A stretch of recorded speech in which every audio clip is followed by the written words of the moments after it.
sa utang mula noon hanggang sa ngayon. Pangalawa, kinakailangan nating ayusin ang problema ng ating kalusugan. Tugunin ang pangailangan at kahilingan ng ating mga health workers. I-provide ang kailang mga pangailangan na proteksyon sa kailang pagkatrabaho, dagdag na sahod, dagdag na benepisyo, at dagdag na personnel na kailang makakatuwang sa pagharap sa pandemya. Dahil delikado kapag itong mga ito ay natukso na kumuha o tumanggap ng alok sa ibang bansa at iiwanan tayo, baka magkaroon ng problema dahil nasa kamay nila ang kaligtasan ng ating mamamayan. Pangalawa, para din sa kalusugan, kinakailangan... Thank you, Calio Adim.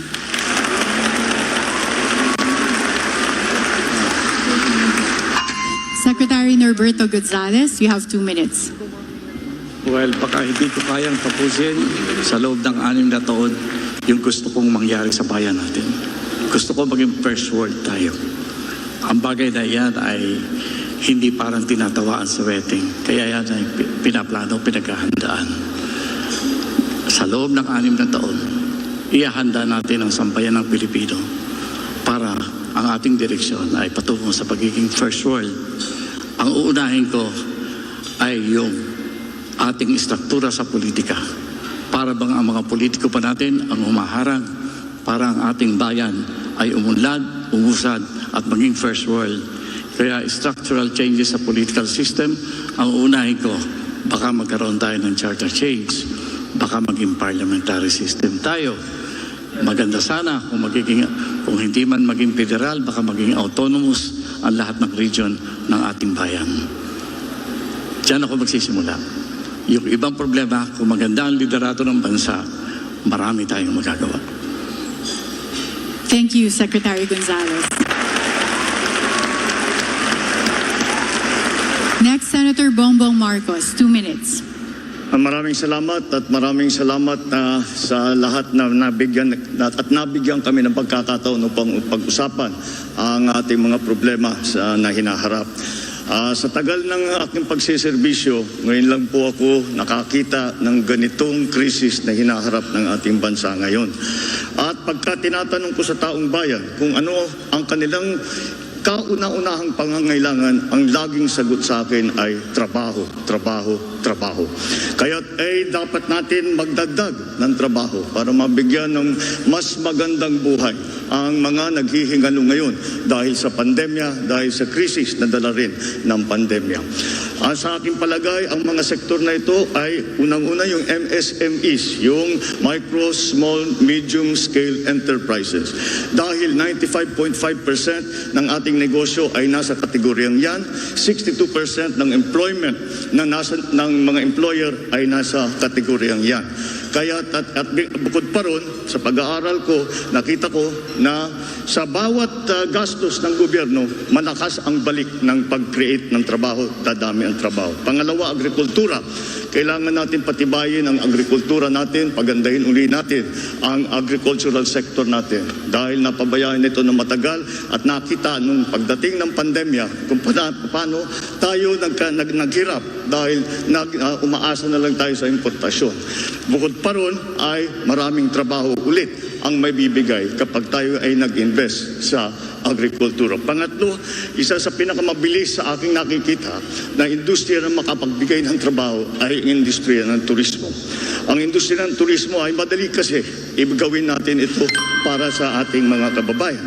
At sa ilalim nito ay ang ating infrastruktura, kasama na dyan ang digital infrastructure para pagandahin ang ating internet, palawakin Senator ang ating Marcos, bandwidth, the time is up na po. ang ating internet service. Thank you, Senator Marcos. Next, Secretary Ernie Abella, 2 minutes. Magandang gabi po sa lahat. Sa akin po, pakikipagsalamuha sa katauhan for the past several months. Nakita ko na parang nakaupo po tayo sa isang social volcano. Ang laki po ng agwat na mayaman at mahirap. Pangalawa, parang nawala po ang tiwala ng tao sa gobyerno. At pangatlo, mukhang wala pong pagmamahal. Para maharap po ito ay nakita ko po meron pong tatlong bagay na pwede natin gawin. Una-una, gawing patas ang bayan. Pangalawa, magkaroon tayo ng gobyerno na darama. Pangatlo ay magkaroon po tayo ng isang matatag na bayan. Paano po gagawin yung gobyerno na darama? Unang-una po, katulad po na nasabi ng ibang kasamahan natin ay lagi nababanggit ang agrikultura. Pero ang plano po natin ay gawin po natin isang mega industry ang agrikultura. Hindi lang po siya basta paigtingin, kundi gawin po talaga natin siyang isang mega industry para in one blow masagot po natin ang mga pangailangan from research and development all the way to production, all the way to farm gate prices, all the way to marketing, all the way to post-harvest facilities. Tuloy-tuloy po siya. And then the other thing po, para maharap din po yung pag maisoli ang tiwala ng tao sa gobyerno, ay kung po pwede po paigtingin natin, let's activate once more civil society. Ibalanse po natin ang power between government and big business, and then make sure that it is balanced, it is rebalanced. The power is rebalanced by the effective use of effective release of civil society. Pangatlo po is para po maibalik ang pagmamahal ng mga tao, ng lalo kabataan sa bayan, ay ating plano po ay paigtingin din po ang isang confident national identity na kung saan po magkaroon tayo ng isang national volunteer corps between ages 18 and 35. Maraming salamat po. Thank you, Secretary Ernie Abella. Well said for our opening statements. Napakinggan na po natin ang kanilang mga opening statements at ngayon naman alamin natin ang kanilang mga solusyon sa iba't ibang problema ng bansa sa pagbabalik ng SMNI Presidential Debate 2022.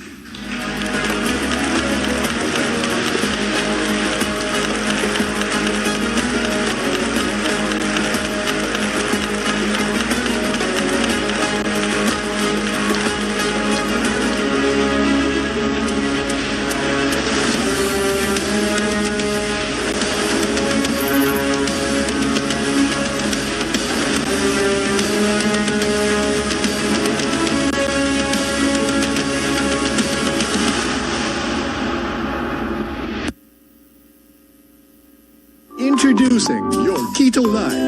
You're bulletproof in an instant. With MCT oil powder, grass-fed butter powder, collagen, L-carnitine, stevia, and prebiotic fiber that boosts your energy and metabolism for weight loss, mental clarity, fat burning, meal replacement, and disease prevention. Also available in Choco Mix. Keto Life, your Keto Life by MCOR.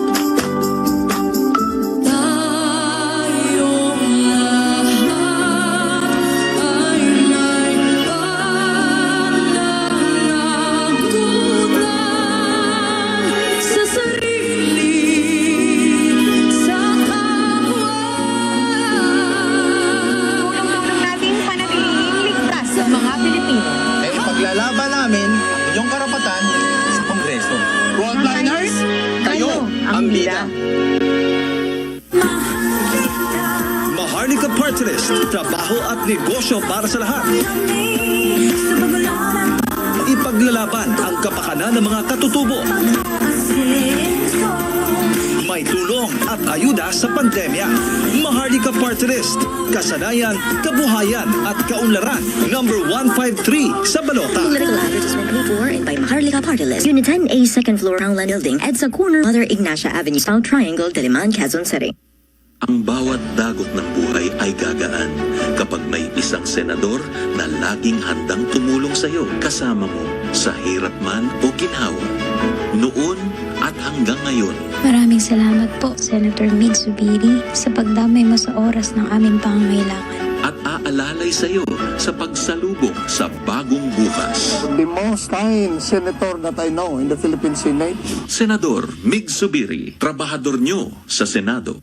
Ringo Honasan po. Sa pagbangon ng mga Pilipino, saludo ako sa mga taong patuloy na humaharap sa hamon ng pagbabago. Bilang sundalo, tinataya kong aking buhay para sa ating kapayapaan. Sa panahon ng pandemya, kami ang patuloy na humaharap sa frontline 24 oras. Kaming mga guro ang gumagabay sa edukasyon ng mga kabataan. Sa panahon ng krisis, ikaw, ako, magtulungan tayo. Ringo Honasan po. Saludo ako sa Pilipino. Panahon na upang wakasan ang karahasan, panluloko at pagpapahirap sa mamamayang Pilipino. Now we will bring peace to the communities, no longer as CPP, NPA, and NDF cadres, but partners for nation building. Mga dating rebelde at kadre ng komunistang teroristang CPP, NPA, NDF na nagbalik loob sa pamahalaan, ngayon kasama na ng taong bayan. So our agenda is real and true peace sa mga pamayanan ng magsasaka, magbubukid, katutubo at mga manggagawa na lahat ay in-infiltrate namin nung kabataan pa namin bago kami mapunta sa NPA. Ang totoong titindig para sa kapakanan ng bawat sektor ng lipunan. Dumating na ang makasaysayang oras na may titindig para sa boses ng lahat ng sinira ng mga komunidad at sektor ng CPP, NPA, NDF at tatapusin na natin ang kanilang mga pakikipagsabwatan. Para sa kapayapaan, pamilya at sambayanan. Abante Sambayanan, number 175 sa Balota. Begin your day with shine. Shine with health. Shine with youthfulness. Shine with 24 Alka White. Contains L-glutathione, Camellia japonica, collagen, and sodium ascorbate that moisturizes skin and provides antioxidant protection. 24 Alka White and 24 Alkaline C exclusively from MCOR.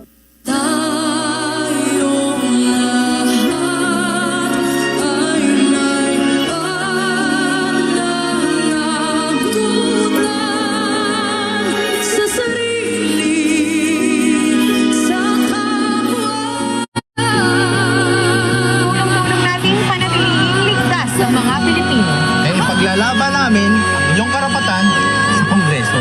Frontliners, kayo ang bida. This portion is brought to you by MCOR. We improve lives. Frontliners, ikaw ang bida party list. Maharlika party list. Senator Juan Miguel Zubiri. Former Secretary Gringo Honasan. Deputy Speaker Rodante Marcoleta. Agimat party list. And Abante Sambayanan party list.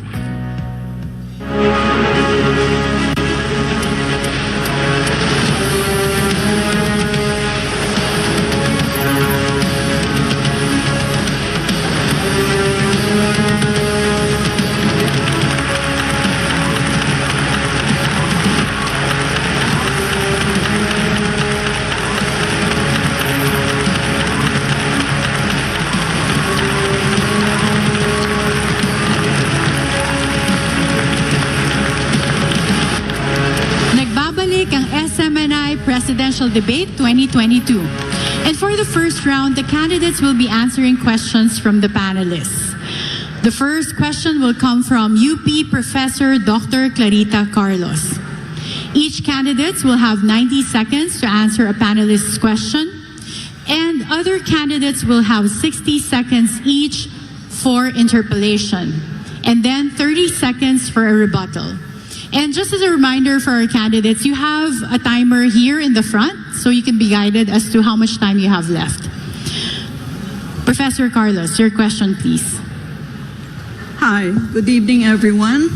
Thank you so much for the 4 presidential candidates who had both the political commitment and the political courage to be part of this conversation.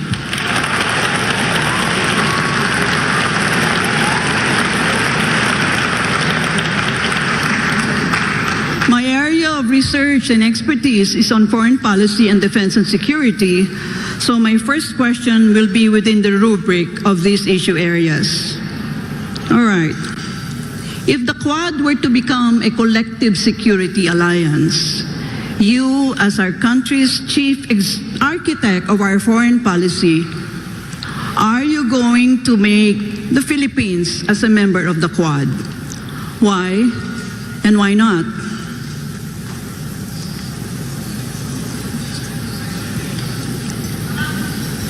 Professor Carlos's question will be addressed to Secretary Norberto Gonzales first. Well, we will always be part of arrangements like that. No? And yes, it's important.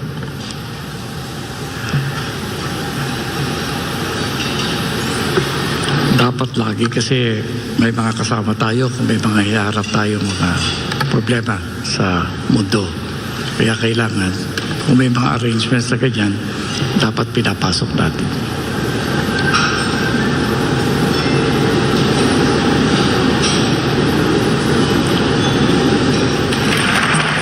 Secretary Gonzales, if you have nothing to add, the other candidates may react to his answer. I think Secretary Ernie Abella. Yes. The Philippines needs to retain an independent foreign policy, and in which case it needs to be able to dance between the two great powers.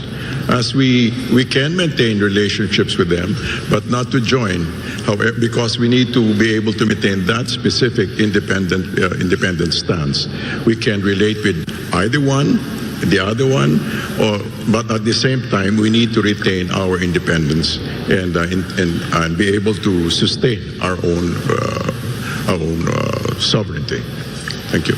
Yeah, but Mr. Abella, remember, you're still linked to the United States of America because of the Mutual Defense Treaty. That's true. So the Quad is composed of, well, so-called democracies. And so are you more leaning towards being part of the Quad or some other collective security arrangement?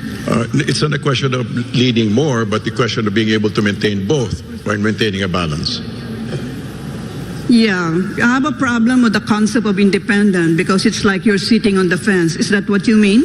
No, I mean to say that we need to be able to make our own stands and be able to make our own decisions without undue influence from anybody.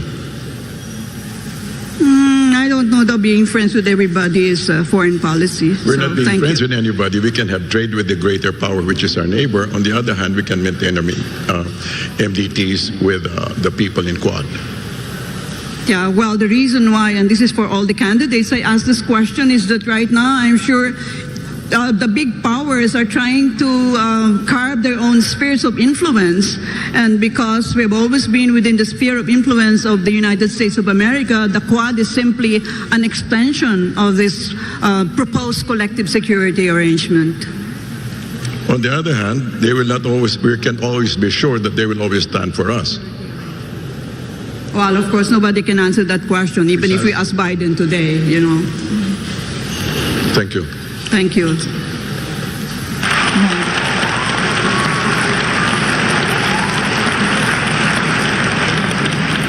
Senator Marcos?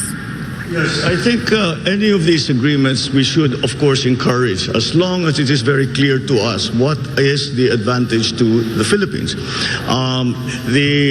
What the professor just mentioned was she spoke about the great powers trying to carve out spheres of influence. I reject that model that I believe no longer applies in the geopolitics of the modern world. The old Cold War thinking.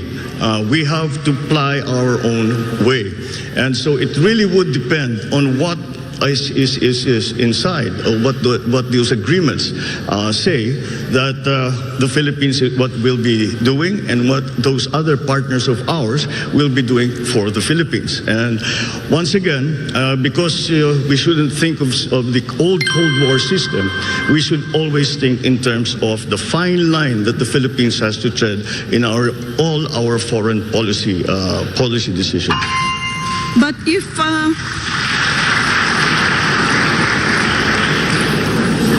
Mr. Marcos, if you reject the concept of spheres of influence, does that mean you are going to scuttle the Mutual Defense Treaty when you become President of the Republic?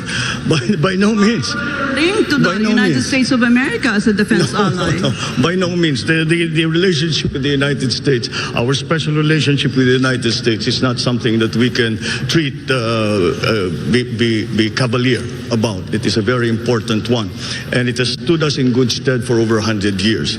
And that, I think, will never disappear from the Philippine psyche, the idea and the memory of what the United States did for us and fought with us in the last war. And so that is a specific part of our foreign policy. But then, as we approach, we know that we are a hot spot right now. The West Philippine Sea is a hot spot in geopolitics right now. And that is why we still have to find our own line in terms of all of these arrangements. Except the one simple principle is that we will not cede 1 square inch of the Philippines to any country. Karen, do I have time for one more follow-up with Mr. Marcos? Yes, Professor Carlos. Yeah. Okay, if that is the stance that you have taken, Mr. Marcos, suppose you have a situation where China is trying to, take us in, embrace us within its sphere of influence. How would you react as our chief architect of our foreign policy? Once again, in terms of specifically to China, the correct approach still seems to be one of engagement. And no matter what the superpowers are trying to do, we have to work in the interest of the Philippines, and we cannot allow ourselves to be part of the foreign policy of any other country, and we have to have our own foreign policy. So again, whatever the superpowers do, we as a highly strategic geographic are having a highly strategic geographical location in the world, really have to walk that very, very fine line between these great powers who I always say, these are great powers. We are in between. If they sneeze at the same time, we disappear from the map. And that is something that we always have to keep in mind. Thank you. Calyodi, we'll hear from you.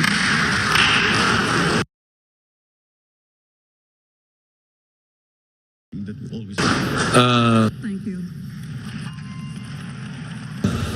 Para sa akin talaga ay maiwasan yung lahat yung pakipagkaisa dito sa mga malaking bansa sa daigdig na ang relasyon ay gagawin tayong parang pawn lang sa mga kanilang mga labanan. Ang aking naiisip talaga ay maging unaligned ang ating bansa sa mga malaking kapitalistang bansa sa daigdig, tapusin yung ating military agreement sa US, yung Mutual Defense Treaty, yung BFA, yung EDCA, at pati yung relasyon natin sa China na dihado tayo. Makipagkasundo lamang tayo doon sa mga bansa nagagalang sa ating mga karapatan, sa ating soberanya, sa ating territorial integrity, sa ating mga panuntunan. Any follow-up questions, Professor Carlos? Yeah, Mr. De Guzman, kung gusto ninyong non-aligned po tayo, ay saan po tayo tutukod? Alam niyo naman ng ating military yung pinakamahina sa buong ASEAN region. So, ito ba ay aspiration mo lang bilang chief executive? Or is non-alignment, this is still something that will wash in international politics now? Non-aligned tayo doon sa mga bansa na magagamit lamang tayo sa kailang mga interes. Lalo na sa kasalukuyan ng sitwasyon ngayon na yung China halos at Amerika ay may trade war at nagigirian sila. Huwag na tayong makisangkot sa kailang girian. Makipag-align tayo sa mga bansa na nagsusulong ng pagkakaisa, kapayapaan at economic ang mas focus ng pagkakaisa at pagtutulungan. At hindi yung papanig sa Amerika o sa China, lalo na sa usapin ng West Philippine Sea na siya ang pinaka mainit na usapin sa ngayon. Magagamit lamang tayong phone ng sino man sa kanila. Kaya dapat makipagkaisa tayo sa mga bansa dito sa Southeast Asian Sea, Southeast Asia, at tayo ay magtulungan para sa ikauunlad ng mamayan. Iwasan natin ang giyera.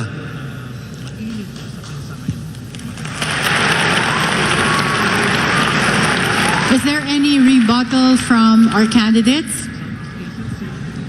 I can see Professor Carlos wanted to be part of the debate. I'm sorry. I hope I'm not dominating the questions, Karen. No, You it's just okay. strike me down, if I need to shut out. Yeah. Yes, we've budgeted the time. If there are no reactions from the candidates to each other's answers, we are allotting the additional time to follow-up questions from our Can I panelists. just do one follow-up with Mr. De Guzman? Of course. Okay, well, I'm interested in the concept of non-alignment because, I don't know that it's like once upon a time we talked about that. So, sino hong mga bansa kaya ang ating, anong pangalan nila? Ang ating sasamahan? Dahil sinabi ninyo ay sasama tayo sa mga non-aligned countries because most countries have cast their lots with either the United States of America, with Russia, or with PROC. So saan tayo? Diyan lang ba tayo nakaupo sa bakod? Ang gusto natin ay hindi dependent, kundi isang independent foreign policy at makikipagkasundo tayo. Hindi naman tayo magpuputol, kundi makikipagkasundo tayo sa mga bansa na re-respeto doon sa ating sovereignty at territorial integrity. Mas ganon. At ang mas makakakapit natin sa kasalukuyan, lalo na sa usapin ng West Philippine Sea, ay itong mga Asian country. At yan ang ating makakakampi sa kasalukuyan. At hindi, ayaw ko talaga na pumanig sino man sa kanila, sa Russia, sa China, na nagsusulong lang naman ng kanilang personal na interes at hindi sa interes ng kapayapaan at kaunlaran ng buong daigdig. Salamat po. Thank you, gentlemen. If there are no rebuttals for this issue, we can proceed with the next panelist's question. So, no more rebuttals? Okay. Our next question will be coming from Attorney Rolex Suplico. Attorney, your question, please. Madamong salamat, Karen. Mayong gabi sa tanan. Issue po ng kahit kaninong administrasyon, ang korupsyon, na tinatansyang may epekto sa mahigit kumulang 20% ng budget ng pamalaan kada taon. Ngayong magkakaroon ng bagong Pangulo, kailangan muling iakyat sa talakayan ang pagnanais na matigil ang pangungurakot, sapagkat ang isang malinis na gobyerno ay nagsisimula sa isang tapat at marangal na Pangulo. Kung kayo po ay magiging Pangulo, una, kusa mo bang ilalabas o hindi sa publiko ang iyong SALN or Statement of Assets, Liabilities and Net Worth? At pangalawa, kusa ka bang magsasagawa ng waiver sa mga provision ng RA 1405 na nagbabawal sa pagpaalam sa publiko ng laman ng inyong mga bank accounts? This question will be first answered by Senator Bongbong Marcos. Well, sa issue ng pagbigay o ng salin, ay para sa akin, hindi problema yon. At kaya hindi lang ako nagsusulat ng salin for the last 6 years. Pero kung ako'y maging mapalad sa darating na halalan, ay natural, ay kailangan gagawa ng salin at ito ibibigay ko sa publiko pag hihingin sa akin. Ngayon, sa aking palagay, yan ang desisyon ko bilang isang individual. Sa aking palagay ay hindi na kailangan palitan ng batas at nasa sa bawat opisyal na yan kung sila ba ay handa na ilabas ang kanilang salin. At siyempre dadagdag ko kung may kaso na may court order na sasabihin ilabas ang salin ay kailangan talagang ibigay. Pag na-mandate ng isang korte, maliwanag na talagang ibigay at ipalaman. Sa sarili ko lamang, para maging maliwanag, kapag ako ay susulat muli ng salin, ito ay gagawin kong public information. Thank you, Senator Marcos. If there are no other reactions from any of the candidates to Senator Marcos's answer, we will proceed with Secretary Ernie Abella for the same question. Yeah, wala pong problema sa akin yun. We just, I'd comply. There's no question about it. Short and sweet, Attorney. Thank you. And I assume no reaction from the candidates. Okay, we'll have Calyodi for the same question. Dapat lang na ilabas, no? Dapat lang ilabas ito. Walang problema sa akin na ilabas yung SALN at igawing publiko. Great, another straight to the point answer. And of course, Secretary Norberto Gonzales. Okay lang. Okay lang na ilabas yan. Pero, alam mo, siguro medyo dagdagan pa natin ng konti. Kasi meron akong nalalaman na sa ibang bansa, hindi lang SALN ng mga public officials ang ipinopubliko. Public na ipinapublish ang lahat ng income tax returns ng buong sambayanan. Maganda siguro ganoon para pantay. So Karen, follow-up question. Of course. Papayag ka bang i-require ang inyong immediate family, asawa at mga anak na ilabas na magperma ng waiver sa provisions ng RA 1405? Of course. Buong Pilipinas nga gusto kong gumawa niyan eh. Dapat open tayo kung ano ang hinahawakan natin. Para na sa ganun walang duda. At mas mabilis ang pagkolekta ng taxes. Na tama. I think we have reactions from Secretary Marcos, Senator Marcos. Sa aking palagay, kung sino ang nasa batas na sinasabing kailangan sumulat ng salin, ay kung nasa sa kanya, kung sila ay maglalabas. Ngayon, ang pamilya ko naman ay siguro hindi dahil pamilya ko kailangan magsulat ng salin at kailangan ilabas. Kaya siguro yung aking sinasabi ay lahat na kung may pamilya man ako na nakaupo na sumusulat ng salin, ay sa palagay ko handa rin sila na ilabas lahat yan. I also saw Secretary Abella reacting earlier. Oh, no. Sir, yes. No, basically, kung sino yung, kung kailangan, like everybody said, kung sino yung kailangan maglabas, ilalabas, wala naman kagipitan doon. Thank you to our candidates. If there are no more reactions, are there any follow-up questions, Attorney Rolex? No more, Karen. Thank you very much. Thank you. Thank you so much to UP Professor Carita Carlos and Attorney Rolex Suplico. And we've heard from our candidates. SMNI Presidential Debate 2022 will be back.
Trabaho at negosyo para sa lahat. Ipaglalaban ang kapakanan ng mga katutubo. May tulong at ayuda sa pandemya. Maharlika Party List. Kasanayan, kabuhayan at kaunlaran. Number 153 sa balota. Political advertisement paid for and by Maharlika Party List. UNITEAM A second floor Crownland Building at sa corner Mother Ignacia Avenue, South Triangle, Diliman, Quezon City.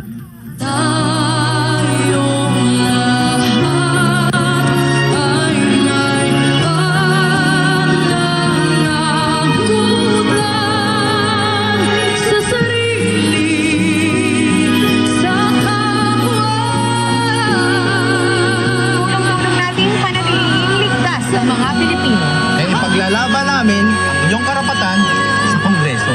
Frontliners, kayo ang bida. Dante Marcoleta po, para sa pantay na batas at tuwid na landas. Iisa ang aking adhikain. Mayaman ka man o mahirap, walang dayaan, walang lamangan. Alisin na natin ang sistema ng palakasan dahil ang tunay na daan sa pagbabago at pagbangon ng lipunan ay disiplina at paggalang sa batas. No one, yes, no one is above the law.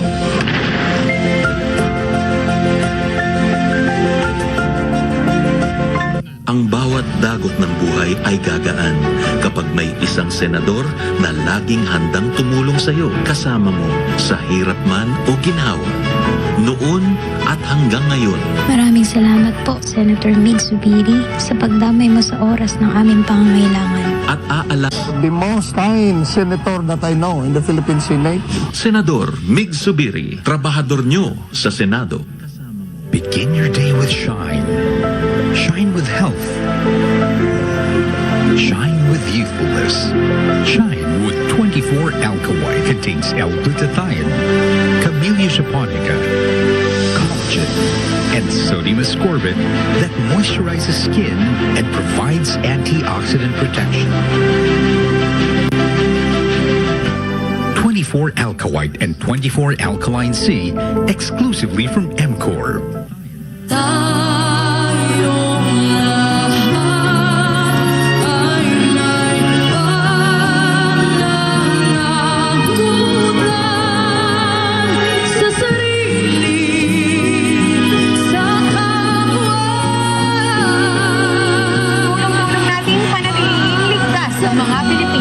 Ipaglalaban namin yung karapatan sa Kongreso. Frontliners, kayo ang bida. Maharlika Party List, trabaho at negosyo para sa lahat. Ipaglalaban ang kapakanan ng mga katutubo. May tulong at ayuda sa pandemya. Maharlika Party List, kasanayan, kabuhayan at kaunlaran. Number 153 sa balota. Political advertisement paid for and by Maharlika Party List. UNITEAM A second floor Roundland Building at sa corner Mother Ignacia Avenue, South Triangle, Diliman, Quezon City. This portion is brought to you by MCOR, we improve lives. Frontliners, ikaw ang bida party list. Maharlika Party List. Senator Juan Miguel Zubiri, former Secretary Gringo Honasan, Deputy Speaker Rodante Marcoleta, and Abante Sambayanan Party List.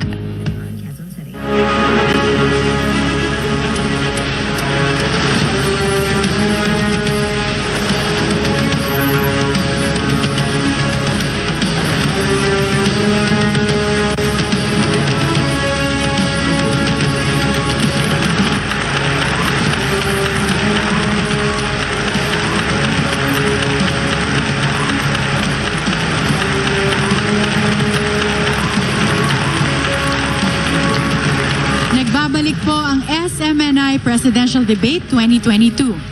At sa ating pagpapatuloy, ang magtatanong naman po ngayon ay ang Chairman and CEO of the Manila Times, Mr. Dante Clink Ang II. Mr. Ang, go ahead. Magandang gabi po sa inyong lahat. Professor Carlos started us off with a foreign policy question, and I'd like to ask something similar where it converges with gut issues. The public discourse on the West Philippine Sea often glosses over the interests of the smallest stakeholders. It was refreshing to hear several candidates for president mention the need to allow Filipinos to fish in the disputed areas. But we have not heard specifics. The concern for our fisherfolk seems to be growing on a larger audience, particularly the young voters, as evidenced by the release just days ago of a music video featuring the rock band Sponge Cola and singer Karil. If elected president, how will you look after the interests of small fishermen who are occasionally harassed by foreign vessels and often crowded out in the controversial area by fishing boats from countries with competing territorial claims like Vietnam, Taiwan, and of course, China? The first candidate to answer this question is Secretary Ernie Abella. All right. The fisher folk would come under the agri-powerhouse. And in the same way that we have promised that we seek to provide as much support as we can, we'd also like to do the same thing for fisher folk. One of the things that has been proposed is that they be accompanied by our for CGs, white ships, that sort of thing. But on the other hand, first and foremost, maybe what we'd like to do is we're planning to set up a board of agricultural investment who could probably bridge a conversation with this competing interests with Vietnam, let's say, or China, so that we can come to some sort of an agreement. We can have a conversation and allow them to be able to fish peaceably. We'd like to begin first by bridging those gaps between countries and not just allow tensions to fester on the sea, on the waters, so to speak. So we'd like to be able to first reach out economically, reach out diplomatically, and work out some sort of a system, some sort of a code of conduct to be able to handle that. Thank you. Thank you, Secretary Abella. Same question to Calio de Guzman. Malaking problema talaga yung ginagawa ng China dito sa ating mga mangingisda, no? At ang kailangan talaga natin ay hindi naman natin kayang labanan, girahin yung China dahil sa klase ng inabot ng ating military capacity. Tingin ko dapat gamitin natin yung panalo natin sa International Tribunal at kakampihin natin yung mga iba pang mga hinaharas ng China dito sa Southeast Asia para itulak yung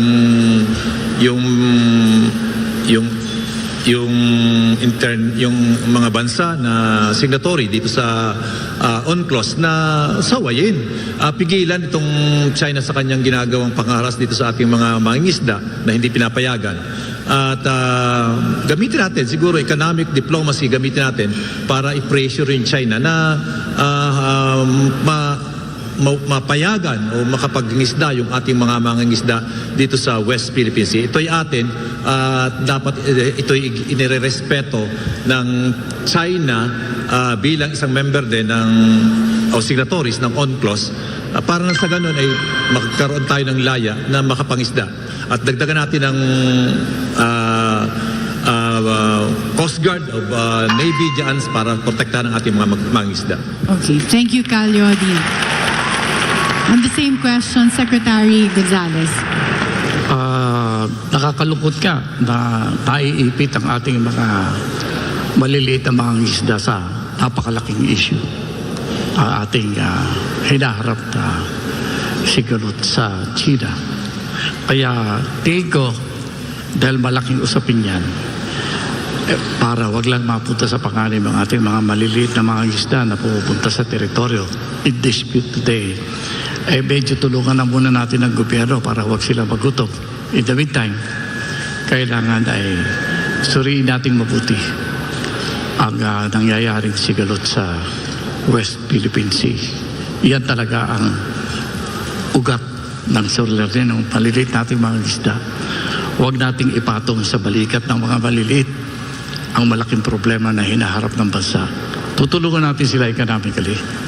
Ilalabas natin sila sa panganib. Pero haharapin natin ang China. Ang nakikita ko lang sa usapin na ito, para bang nawala ng respeto ang bansa China sa atin.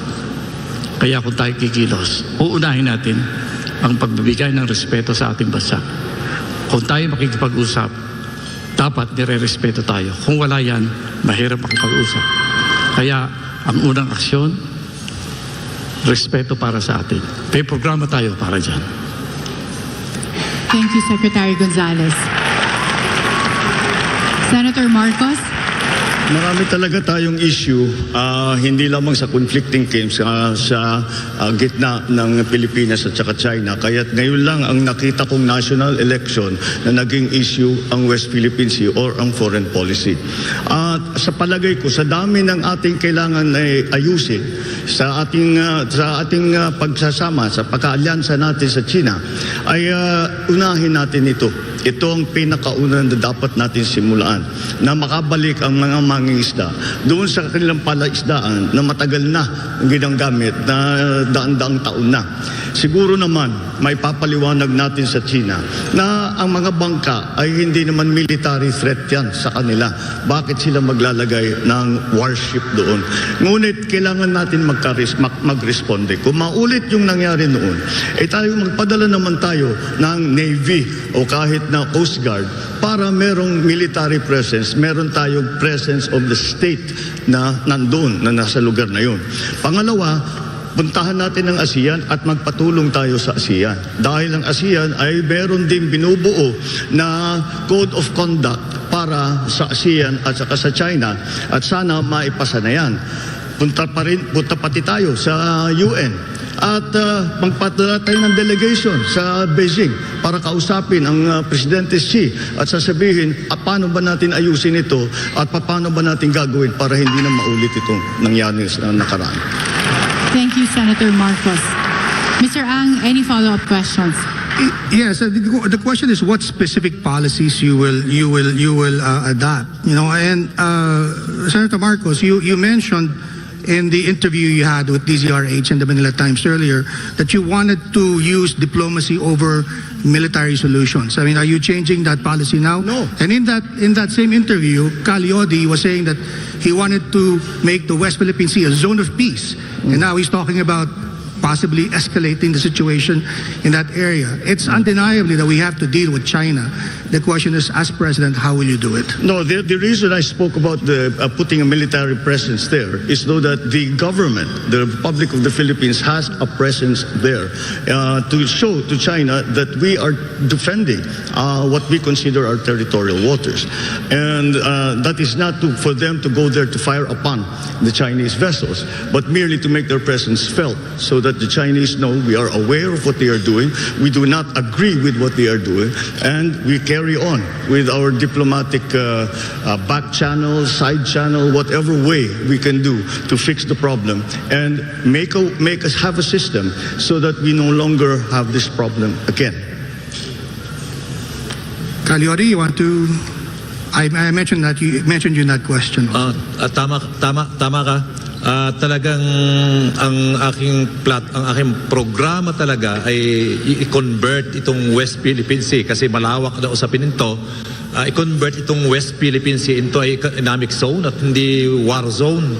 Kaya dapat ito'y mag-coordinate yung lahat ng mga claimants na sa mga teritoryo dito sa South China Sea o West Philippine Sea na magkasundo at magsama-sama para hindi para makipaggera sa China, kundi dapat ipakita sa China yung pagkakaisa ng mga bansang ito.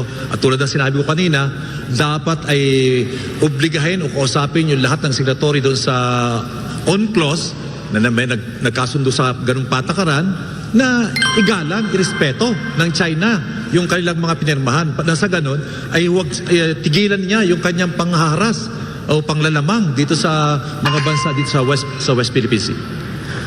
One follow-up question, Karen.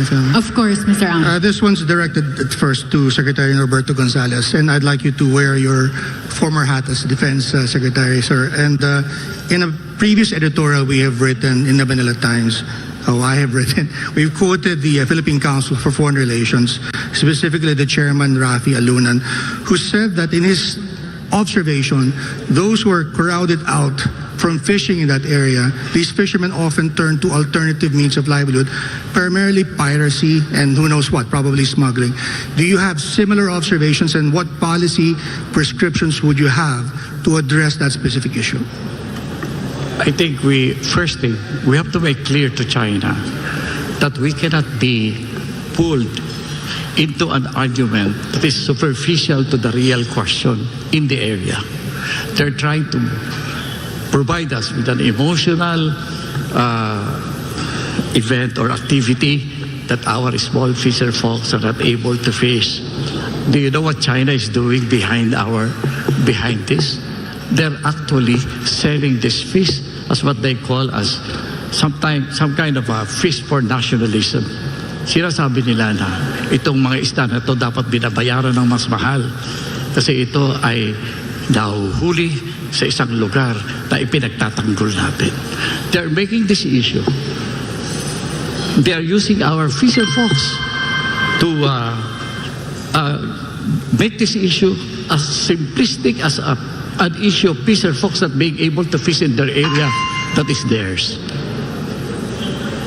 If I will be given a time, I'll add a little more. Well, sabi niyo po may programa kayo. Pwede po ba natin tumbukin in a few seconds? Ano po ba yung programa na yan? Alam mo na wala ng respeto ang ibang bansa sa atin. Akala nila nabibili tayo pwede tayong laro-laruin. Kailangan magpakita tayo ng kaunting hindi para makipaggera. I was advocating national mobilization. What does this mean? Our young people should be trained for whatever exigency. There are signs that China might tempt us. Kasi alam natin ang China ayaw ng gera. Pero pagka territory ang question, nakikipag-gera sila. Tinatanggap natin, mahal ng China ang kanilang bansa.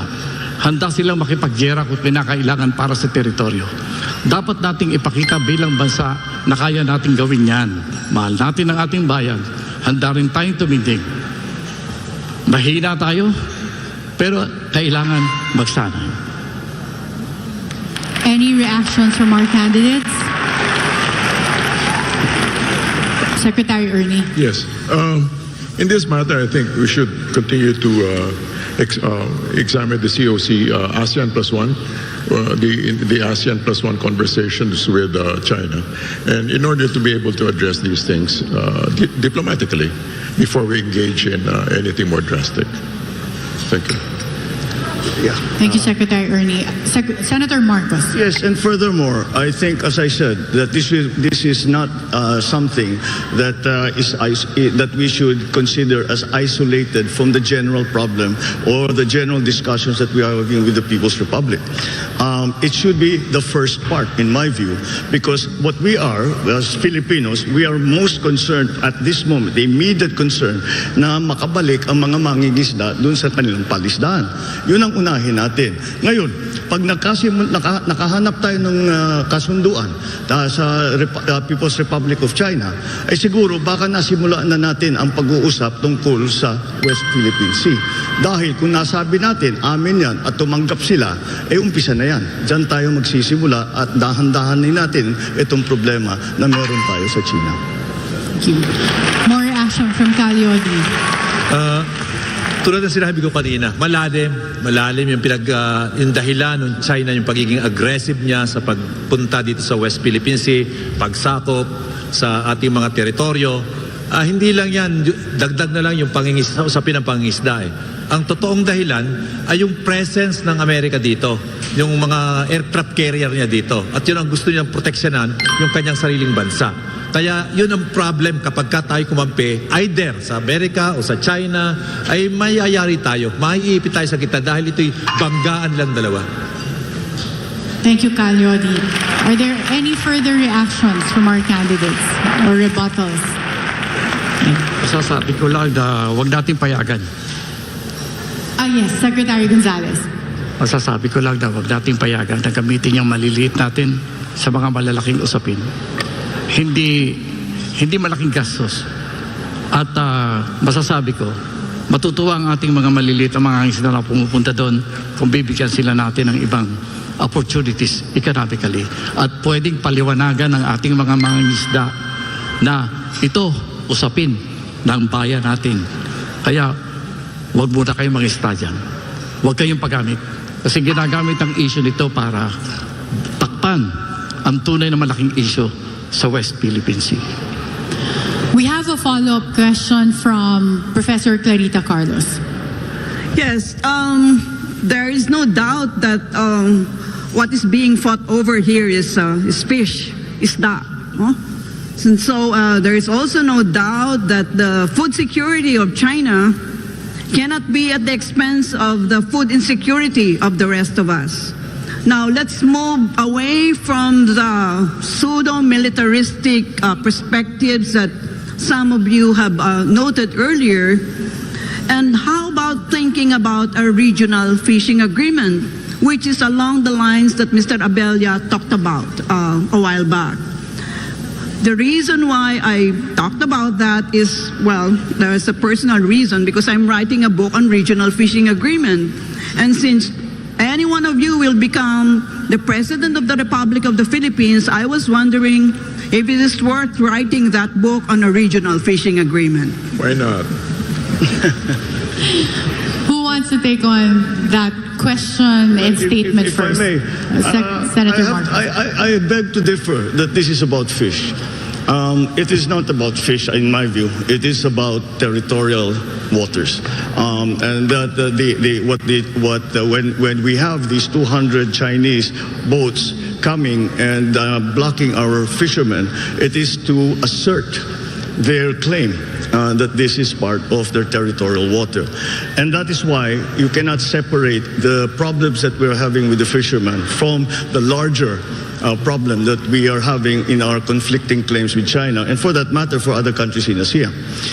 And that's why we have to look at it as maybe an opening.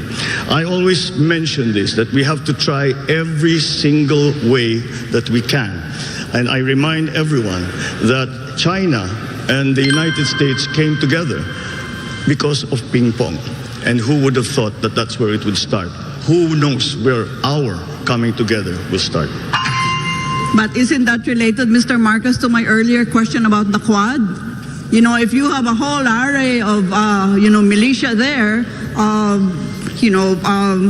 wanting to take over the whole of the contested South China Sea, shouldn't you lean on the Quad as a collective security arrangement? No, because that is a military solution, and that proposes a military solution. And I do not think we want a military solution because we simply do not want a war.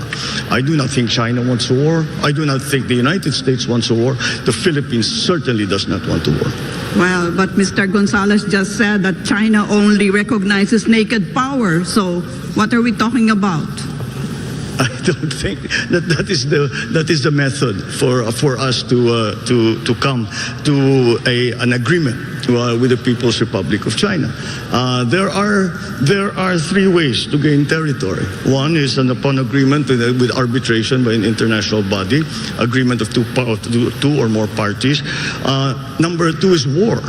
And number three is bilateral agreement. We're left only, I think, with bilateral agreement, and that's what we should pursue. Thank you. Secretary Gonzales wants to react. Precisely what Dr. Carlos says. The presence of the superpowers in our region will actually prevent war. That is an opening for us to gain something that we have lost. And this is respect of other nations. You know, we may have our army may be weak in terms of equipment, but our nation is rich in the hearts of young people who can show to the world that they're willing to stand if challenged. I do not think there will be war. As Dr. Carr said, the superpowers are there. China will not dare challenge that. That's a beautiful situation in our area of the world today. Let's take advantage of this. Let us show that our young people can do something. Okay. Thank you, Secretary Gonzales. Any reaction or rebuttal from our candidates?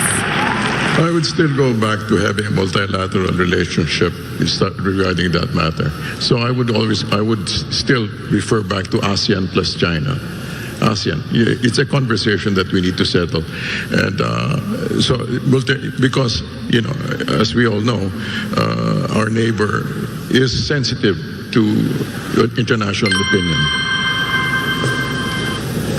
Any reactions? Secretary Gonzales again? I agree with ASEAN. ASEAN plus one, yeah. ASEAN plus one? Yeah. Maybe if it's ASEAN plus one, we have to make it ASEAN 1, 2, 3, 4. Yeah, we cannot just limit it to ASEAN plus one if we want a dialogue. Isda muna. Yeah. So, ASEAN, yes, because we belong to ASEAN. We need our neighbors in this business. But if we want to engage with other countries like China, then we have to, I think, to also talk to other big countries in the area. But I would like to go back to my... Secretary, we're out of time for your reaction. Yes. Senator Marcos? Yes, please. I cannot see, though, what in this formulation But how we are going to tell our fishermen, wag muna kayo mangisda dyan. Anong hanap buhay nila? Anong kakainin nila? Kailangan natin ayusin yung problemang yan in whatever way we can. Kaya kailangan isama natin, gawing bahagi ng malaking usapan sa China, yung unahin na nga natin, yung naging lagay ng ating mga mangingisda. Doon natin simulan. Hindi malay natin, pag nasimulan natin dyan, ay lalawak ang usapan natin at kaganda.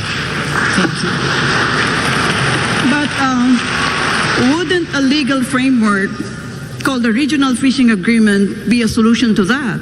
Because right now, what China is doing is unilaterally declaring a fishing holiday. You know, like, wow, bawal mangisda ngayon, ha? Sa susunod na buwan ka mangisda, ha? So, you know, she's setting all the rules for this contested South China Sea. So, if you were the chief architect of our foreign policy, wouldn't you want a regional fishing agreement where every country washed by the East China and the contested South China Sea are participants or members? And if I may add, and this is not to rain on the parade of Mr. Abella and Mr. Gonzales, I don't think we should lean on ASEAN. You know, the countries which are fed by the Mekong River, I'm sure they will cotton on to China because the Mekong rises from China. Big mo sabihin, wala kang tubig sa agriculture mo sa iyong tao, and we're talking about Cambodia, Laos, Vietnam, Thailand, Myanmar. Diba?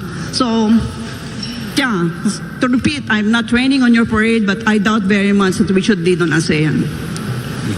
Well, I think that if a fishing agreement would be included in any code of conduct that we agree with China and ASEAN. That definitely should be part of it, because it is not a problem that we are suffering by ourselves. Other members of ASEAN have the same problem, and that is why it will be critical to have a robust and effective code of conduct between ASEAN and China must include the issue of fishing rights. Yes, that's my point. Pull the leg of China into a regional fishing agreement. Well, Otherwise, they already have entered into an agreement, into a code of conduct agreement years ago. Yeah, but they're doing bilateral. They are trying to do it bilaterally, and that's why I think it is more to China prefers to handle these issues bilaterally between their country and another country. But I think that the multilateral approach is still going to be important. We will pursue every avenue that we can.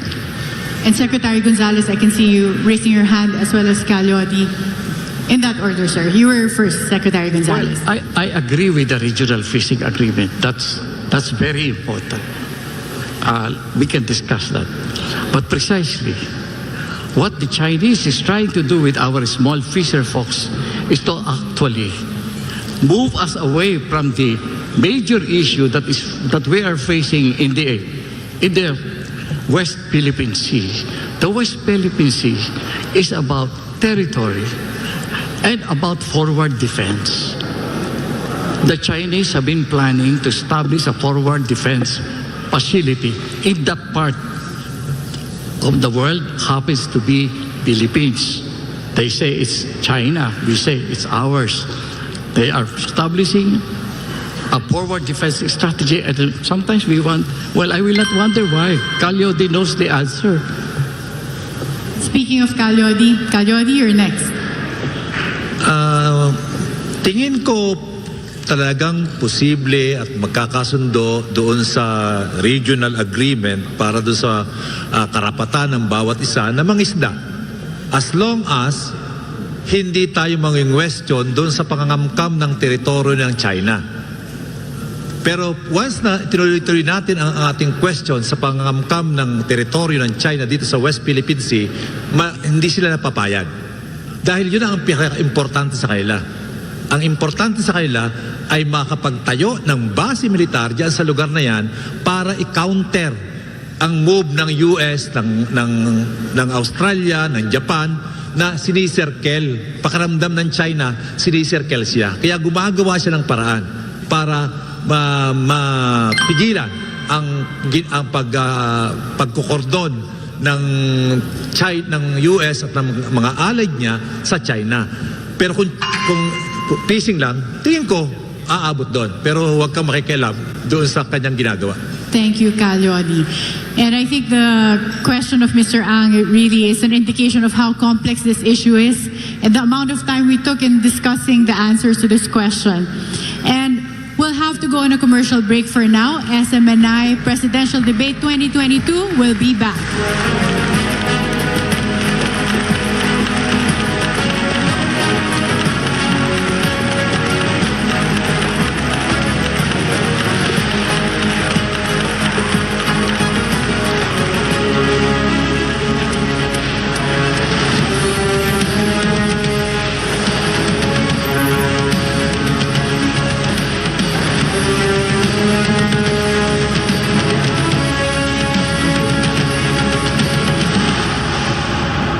Introducing your Keto Life. You're bulletproof in an instant. With MCT oil powder, grass-fed butter powder, collagen, L-carnitine, stevia, and prebiotic fiber that boosts your energy and metabolism for weight loss, mental clarity, fat burning, meal replacement, and disease prevention. Also available in Choco Mix. Keto Life, your Keto Life by MCOR.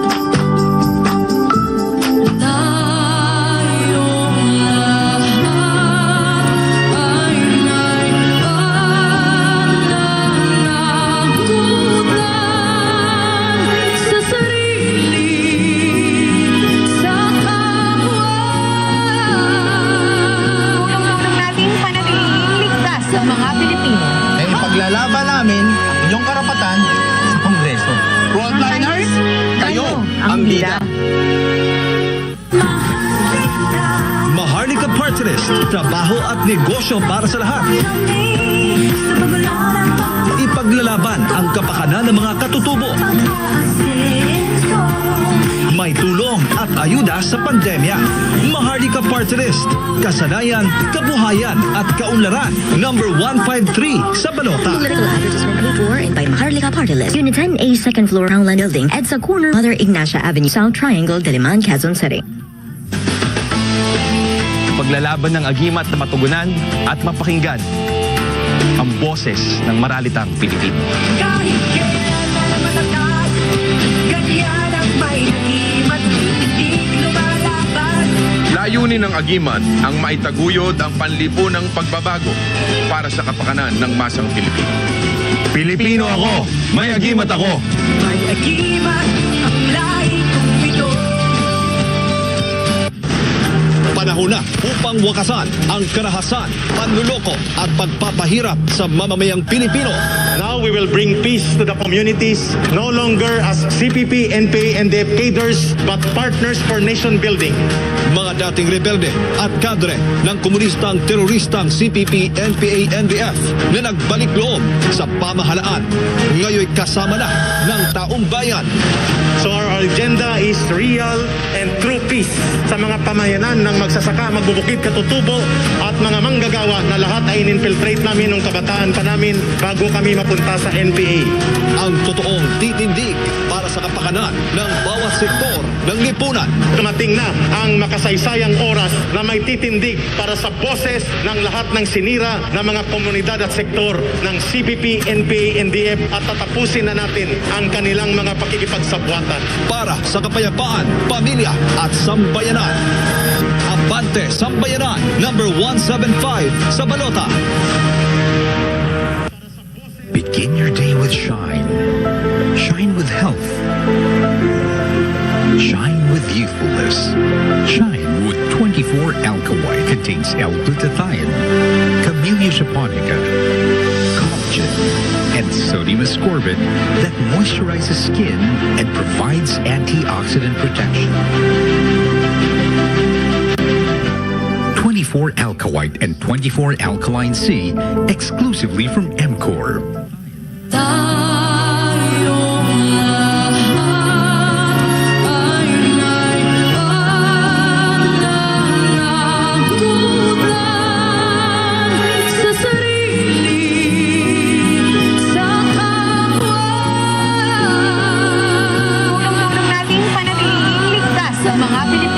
Ipaglalaban namin inyong karapatan sa Kongreso. Frontliners, kayo ang bida. Mahal Maharlika Party List. Trabaho at negosyo para sa lahat. Ipaglalaban ang kapakanan ng mga katutubo. May tulong at ayuda sa pandemya. Maharlika Party List. Kasanayan, kabuhayan at kaunlaran. Number 153 sa balota. Political advertisement paid for and by Maharlika Party List. UNITEAM A second floor Homeland Building at sa corner Mother Ignacia Avenue, South Triangle, Diliman, Quezon City. This portion is brought to you by MCOR, We Improve Lives. Frontliners, ikaw ang bida party list. Maharlika Party List. Senator Juan Miguel Zubiri. Former Secretary Gringo Honasan. Deputy Speaker Rodante Marcoleta. And Abante Sambayanan Party List.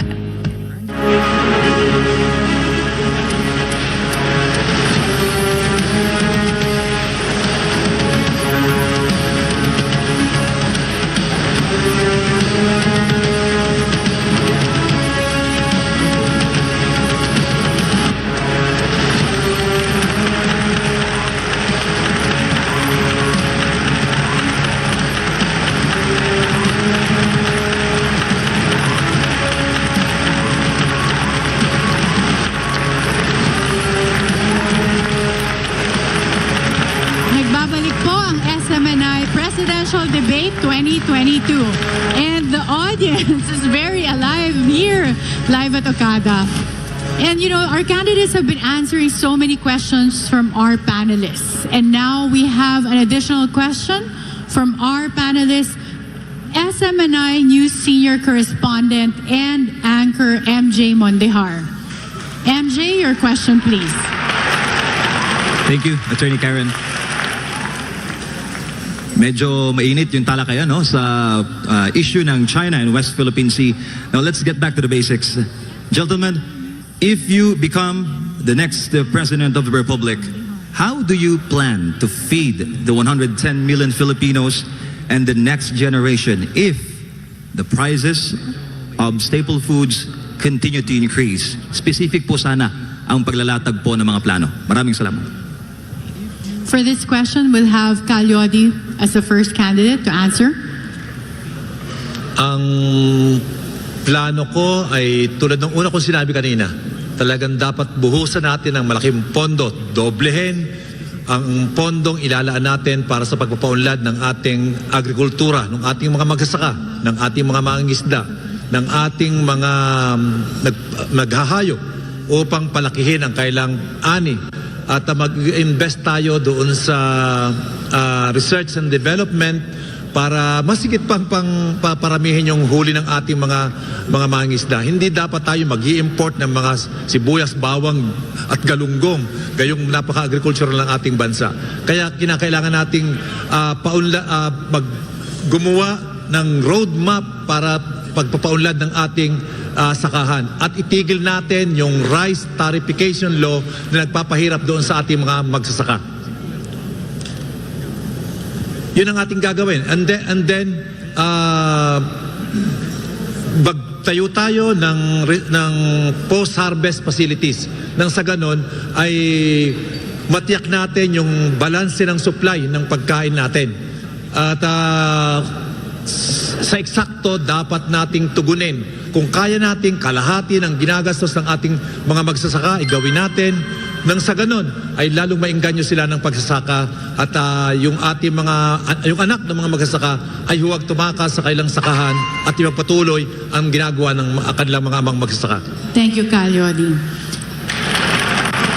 Next, Secretary Gonzales, same question. Well, agrikultura talaga ang departamento na gagamitin natin para magkaroon tayo ng sapat na pagkain. Maayos natin ang ating food security. Pagyayamanin natin ang pagtatanim sa bukid at sa karagatan, sa mga bodies of water. Practice yan sa iba't ibang bansa na sinisid natin ang mga bodies of water. At siguro, ayusin din natin ang ating other sources of protein like yung kalabaw. Siguro makikiusap tayo sa Kongreso na payagan na natin kainin yung kalabaw. Hindi natin kinakain yan. So these things are known by our technical people in the Department of Agriculture. Pero meron akong gustong iniligay na isang subject as an adjunct to the agriculture. Iyan ay ang ating usapin sa lupa. Ang agrikultura natin ay hindi yumayabong kasi may mga diferensya tayo sa ibang patas at policy natin sa agrikultura. I'm specifically mentioning our law on agrarian reform. Ang mga malalaking lupain na ang iba ay sinasaka ng mga nakakaintindi ng agrikultura, pinagputol-putol natin, ipinabigay natin. Dapat tignan natin mabuti ano nangyari sa kabuhayan ng mga maliliit at Thank you, tumanggap ng Secretary. maliliit na lupa. Unfortunately, out of time. Next, we have Senator Marcos answering the same question. Ganun talaga, kailangan natin ayusin ang sektor natin ng agrikultura. At nakita kaagad ito nung pagdating ng pandemya na hindi tayo makapag-supply ng pagkain para sa ating mga kababayan dahil umaasa na lang tayo sa importation. Umaasa tayo sa importation dahil hindi na pinaganda ang agricultural sector. Kaya sang-ayon ako sa sinabi ni Calyodi na dapat ibisahan natin sa R&D. Kailangan yung mga, lalo na may climate change ngayon, yung mga bagong varieties ng palay, ng kahit ng lahat ng tatanim ay pag-aralan natin para mas magandang magiging ani. Tapos lahat ng ayuda, lahat ng fertilizer, lahat ng pesticide, dapat makabili tayo ng mura. Tapos may pautang. Kaya siyempre kasama dyan yung patubig. Hanggang sa post-harvest facilities, hanggang sa processing, dadagdagan ko lang hanggang sa pag-retail. Dahil kung ang gobyerno ang humahawak sa buong production sa buong linya ng produksyon hanggat sa pagbenta sa retail ay ang gobyerno ay hindi dapat kumita. Kaya maipagbibili nila ng mas mura. Dito ay naranasan na natin ito. Nung nagkaroon tayo ng Masagana 99 dun sa production, meron tayong IRI at saka PhilRice dun sa R&D, meron tayong FTI dun sa NFA ng price stabilization hanggang sa Kadiwa store. Yun siguro ang modelo na pwede natin gayahin at ulitin. Thank you, Senator Marcos. Secretary Abella. Salamat. One of the first things we'd like to do pag nagsimula at pag God willing nakaupo tayo is to be able to set up a Board of Agricultural Investments. Now, it will be directly under the Office of the President na kung saan it will work closely with the Department of Agriculture. Department of Agriculture can provide the technical and the Board of Agricultural Investment can provide the entrepreneurial aspects for this. No? Ang plano talaga natin is na gawin talagang mega industry ang agrikultura. No? And maybe nagtatanong kayo, how do you fund it? Among other things, we'd like to be able to access at least 1% with GDP. 2021, ang GDP po natin was 17.5 trillion. So mga 1% of that would be about 150 billion na kung pwede natin magamit siya in order to develop this mega industry. Ang gusto po natin mangyari is to increase wages, increase revenue, rural income, at to protect, magkaroon tayo ng konti economic nationalism. I know it's but anyway, to be able to protect our national agriculture industry at pangalawa po is to be able to develop an actual a serious, a real, honest to goodness Filipino industry. Thank you. Calyodi raised his hand. I think he wants. Do you want to react, Calyodi, to any of the statements? Gusto ko lang magdagdag pa. Okay. Isang malaking pagkukunan pa rin para ma-produce yung maraming pagkain. Ibalik natin yung moratorium doon sa mining na nilip ni Pangulong Duterte. Ibalik natin yon yung moratorium at yung halos 30% yan yung kalupaang inibinigay sa mga miners ay ibalik natin, gawin natin agriculture, pataliman natin ang pagkain para sa ating mamayan. Any reaction from the candidates from the statements? May I just remind the candidates we're supposed to react and not add to our answer to the question because of the time limit that's given. Okay, Secretary Gonzales. Well, hindi natin pwedeng ilayo ang usapin ng lupa sa usapin ng agrikultura. Dapat i-examine natin yung mga batas. Katulad ng agrarian reform ay ang nangyayari tuloy. Hinati-hati natin ang dapat malalaking lupain na pwedeng gamitin sa modernization ng ating agrikultura. yung sinasabi ni Cal Yude na yung mga mining industry, land use policy ang importante nating linawin. Malaki ang role ng usapin ng lupa sa agrikultura natin. Thank you, Secretary Gonzales. We have an additional question from Professor Carita Carlos on this issue. No, I don't. I can. Okay, I can take Mr. it. Ang. Yeah, well, just want to ask. Misinformed. Yeah. Okay, it was Well, Mr. Ang. I just want to ask about comparative advantage when we're talking about rice, because it's a basic economic precept that says you shouldn't make things that others can make cheaply. And many people have said that the Philippines lacks a comparative advantage in rice.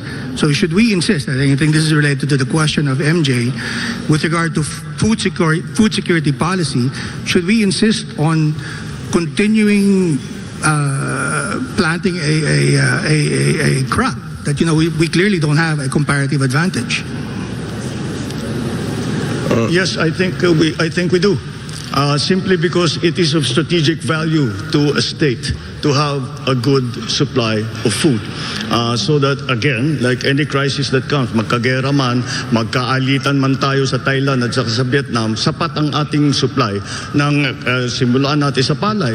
Ngunit kailangan din yung lahat ng isda, lahat din ng nag-aalaga ng hayop, ay kailangan yon lahat ay patulungan natin para kahit ano pang mangyari.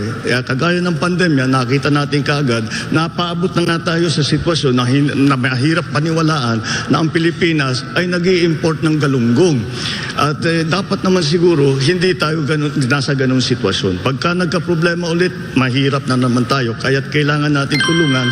At kahit na sinasabi namin mas mura, bili na tayo ng bili, may strategic na problema yan. Dahil pagka nagkagulo, wala tayong supply. Thank you, Senator Marcos. If we have no further reactions on this issue, I think we'll wrap up our round one. Secretary Abella. Maliban dyan siguro, may ano kasi, yung hindi lang siguro siya strategic but also a question of ano tawag dito, compassion, no? Kasi kung pakikinggan mo talaga yung mga magsasaka, ay halos maiyak-yak na nga sila. May nakausap ako isang business consultant, sabi, talagang kailangan natin may gawing mga farmer ang ating agriculture industry to be more competitive. Hirap na nga sila. Ang puntos dito siguro is kailangan talaga matulungan sila. At after all, most of the poor people are in the rural areas. There are about 23 to 26 million of them. 12 million of them go to bed hungry at night. So dapat matugunan ito, mabigyan tugon ito. And so dapat kasi ang ating bottom lines are not just revenues but also our people. Yung the well-being of our people should be a major aspect of our public policy. Thank you. And we have Secretary Gonzales raise his hand first and then Calyodi. Well, hindi natin dapat payagan na ang isang crop like rice will keep on losing each time we plant it. No? Hindi natin pwedeng sabihin na hero ang ating mga magsasaka kasi pumapayag magtanim ng palay na nalulugi. At the same time, tama yung keyword ni Mr. Marcos, strategic. I think rice is a strategic crop. We need a law or we need some policy that will define that when a crop is strategic, government must not allow the planting of it to be losing. I am talking probably of certain subsidies. Ang rice hindi natin pwedeng payagan na mawala sa atin. And of course, there are some possibilities. For example, why are we planting rice sometimes when areas where there is no water? When it needs water, there are a lot of places like the Leguasan Marsh. Secretary, the Agusan Marsh. Yeah, sorry, we're out of time. We'll have Calyodi react. Magaganda yung sinasabi, kahit yung sinabi ko, lahat sila maganda yung sinasabi na para sa food security. Pero as long as yung ating bansa ay patuloy na sumusunod sa mga patakaran na ini-impose ng WTO, hindi mangyayari yung ating ginagawa. Kaya kailangan natin isang gobyerno na maninindigan na tutulan yung mga imposisyon ng WTO sa atin. Dahil kung hindi, patuloy tayong papasok dito ay mga produktong dayuhan at yung hindi natin mapapaunlad yung sarili nating agrikultura at ating sariling industriya. Kaya kinakailangan natin na yung ating gobyernong susunod ay may tigas na labanan yung mga imposisyon na ini-impose ng WTO dahil dati marami tayo napuproduce ng mga magsasaka natin eh. Pero ang problema, pasok yung importation, kaya yung ating sariling produkto hindi umuunlad dahil binabaha tayo ng dayuhang produkto kahit agricultural. Thank you, Kalyoni. And nothing further from our candidates. And thank you to our panelists for all the questions. And thank you to our candidates for answering all the questions very exhaustively. At dyan po nagtatapos ang ating round 1. Magbabalik ang SMNI Presidential Debate 2022.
Trabaho at negosyo para sa lahat.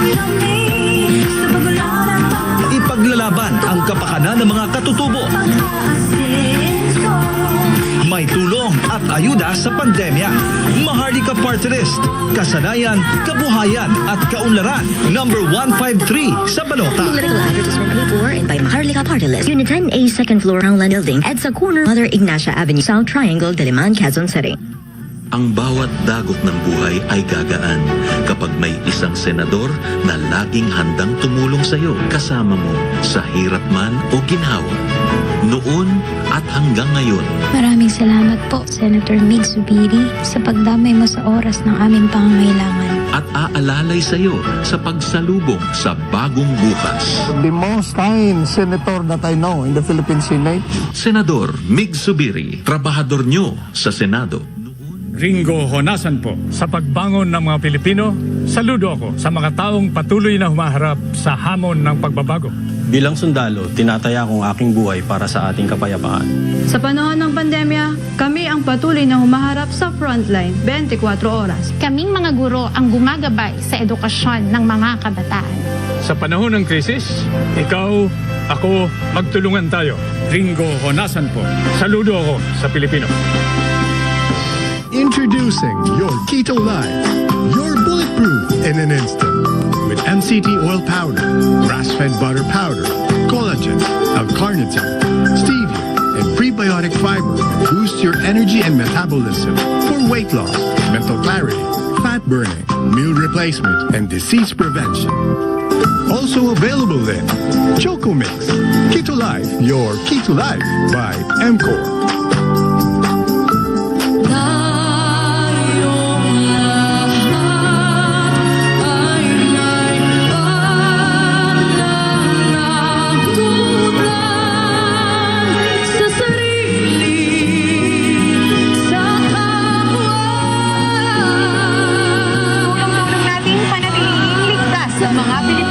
Ipaglalaban namin inyong karapatan sa Kongreso. Frontliners, kayo ang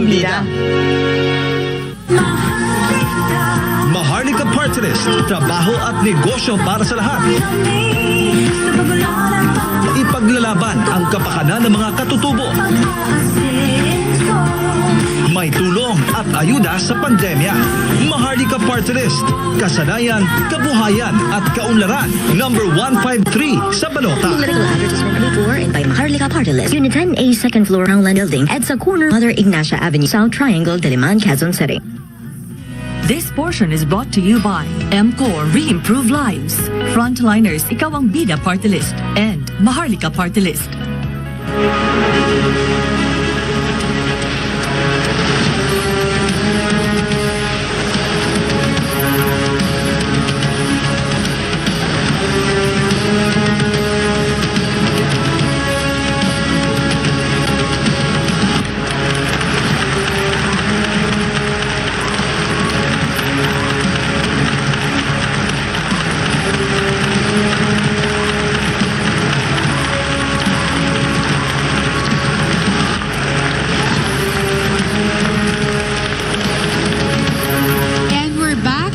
Smni Presidential Debate 2022. And now for round 2, we have several questions. Ito po'y galing sa iba't ibang sektor na nakalap ng SMNI News Team sa iba't ibang bahagi ng bansa at ng mundo. And our first question would be from Sas Rogando Sason, isa sa mga anchor ng SMNI. Ang tanong na ito ay para kay Secretary Norberto Gonzales. According to one of the documents the Philippines sent to the South China Sea Arbitration Tribunal, Vietnam occupies 20 features in the Spratlys. The Philippines occupies 10. China occupies 9. Malaysia occupies 4. China, Vietnam, and the Philippines are claiming all these features. This is in the Annex 97 of the Philippine Memorial Volume 4 of the South China Sea Arbitration Proceedings.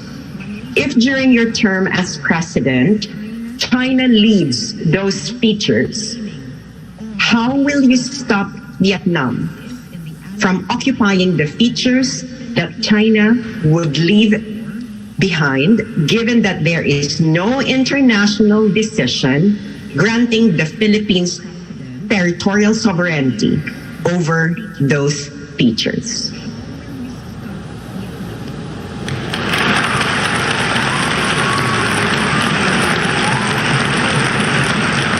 During our time, we have this agreement with our neighbors to as is, where is. We know that these islands are contested, and we have those kind of arrangements in the past. But now China is trying to move and occupy certain parts of those territories. I think that what we have to do is to do bilateral talks with various countries. Vietnam, I think, at this moment in time, I think we have enough trust with each other or respect with each other that we can talk to Vietnam. In the case of China, I think we need to do a little bit of our homework. We need to do a few things ourselves to assert that our nation is worth respecting for. Then we can talk. Thank you, Secretary Gonzales. The next order would be Senator Marcos, and then Secretary Abella, and then Calyodi. Same question. Same question, sir. Well, if China leaves those contested territories, how do we maintain and how do we prevent Vietnam now from taking their place? We will do the same things that we did with China. Once again, hopefully, we will have by that time a code of conduct between ASEAN and China. And that code of conduct will be inclusive of all ASEAN members. And that is the agreement that we will not build any new features on any islands in the contested areas. And now, if we do not have that agreement, then we will have again, to defend it in many ways, by again having a presence there, and secondly, we defend it by diplomatic means and by whatever way that we can, internationally and bilaterally and hopefully even multilaterally. Thank you, Senator Marcos.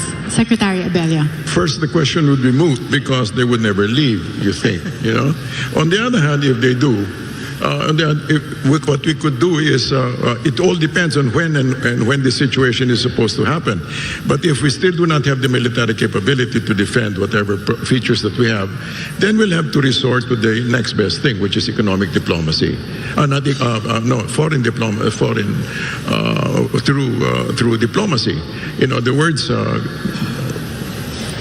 try to persuade in order to be able to get what we want. So, at the end of the day, it all depends on the context and situation, and which would determine the kind of response that we have. It cannot just be theoretical about it. It all depends on the situation that we have at the time. Yes. Calyodi? Usapin ng pagkipag-gihira sa kanila, hindi natin kaya at ayaw kong pasukin. Kaya ako, diplomasya pa rin. Kausapin natin ang Vietnam tungkol doon sa ginagawa nilang paghimasok at paglagpas pa doon sa kanilang teritoryong sinasaklaw. Kailangan nating ang economic o diplomasya na gawin. At tingin ko, mas madaling makipagkasundo ang Vietnam sa atin kaysa kausapin ang China na siyang makipagkasundo sa atin. Tingin ko, mas malaking posibilidad o malaking tsansa ng pagkakasundo. Pero iba talaga eh. Iba ang tingin ko kapag ang China dahil mayroon silang ibang objective sa kanilang ginagawa. Thank you. And for this round, each of the candidates would have the opportunity to react to any of the candidates' answers. You will have 30 seconds to react and 30 seconds to rebut. And if there are no other reactions, we'll go to our next question. Our next question is from Mrs. Vilma Absalon, mother of slain FEU football player Keith Absalon, who was a victim of NPA. Magandang araw sa inyong lahat, tatagapakinig. Ako po si Vilma Balandra Absalon, ina ni Keith Balandra Absalon, ng FEU football player na walang awang pinatay ng NPA. Kami po ay taga Masbate. Kung ikaw ay magiging pangulo ng ating bansa, ano ang direktiba o layunin mo upang matuldukan ang mga terorismong walang awang pumapatay ng mga taong walang kasalanan? At sana tuluyang mapuksa na wala nang ulit na mangyayari na pumatay pa sila ng inosenteng tao tulad ng aking anak. Ayoko na ang ating bayan ay maging magulo pa dahil sa kanila. Yun ang hinahanap ko po sa mga pangulo na makipahayag nila ang kanilang layunin sa mga terorismo. Maraming salamat po sa inyong lahat. For this question from Mrs. Vilma, we have Senator Marcos answering first, and then we'll have Secretary Abella, Calyodi, and Secretary Gonzales. Ang unang responsibilidad ng kahit sino na elected official sa aming pagsusumpa is to defend and protect the Constitution of the Republic of the Philippines, and that includes the defense of our people and of our republic. Kaya't kung may lumalaban, gustong pabagsakin ng gobyerno, ay kailangan depensahan ng kanyang ng estado, ng gobyerno ang sarili niya at ang kapakanan ng taong bayan. At kaya tuloy-tuloy itong problema na ito, tuloy-tuloy dapat ang ating gawing peace talks hanggang nagkaroon na tayo ng talagang matunay na agreement ng kapayapaan. Kasama dyan ay yung balik-loob program na ginagawa. Patuloy natin yan, nakasabay yung NTFL Cup na nagiging very effective doon sa ating paglaban dito sa problema nito. Yes, Secretary Abella. This is a two-track solution, no? Kailangan natin dyan, short, medium, and long term. In the medium and long term, kailangan talaga continued economic development.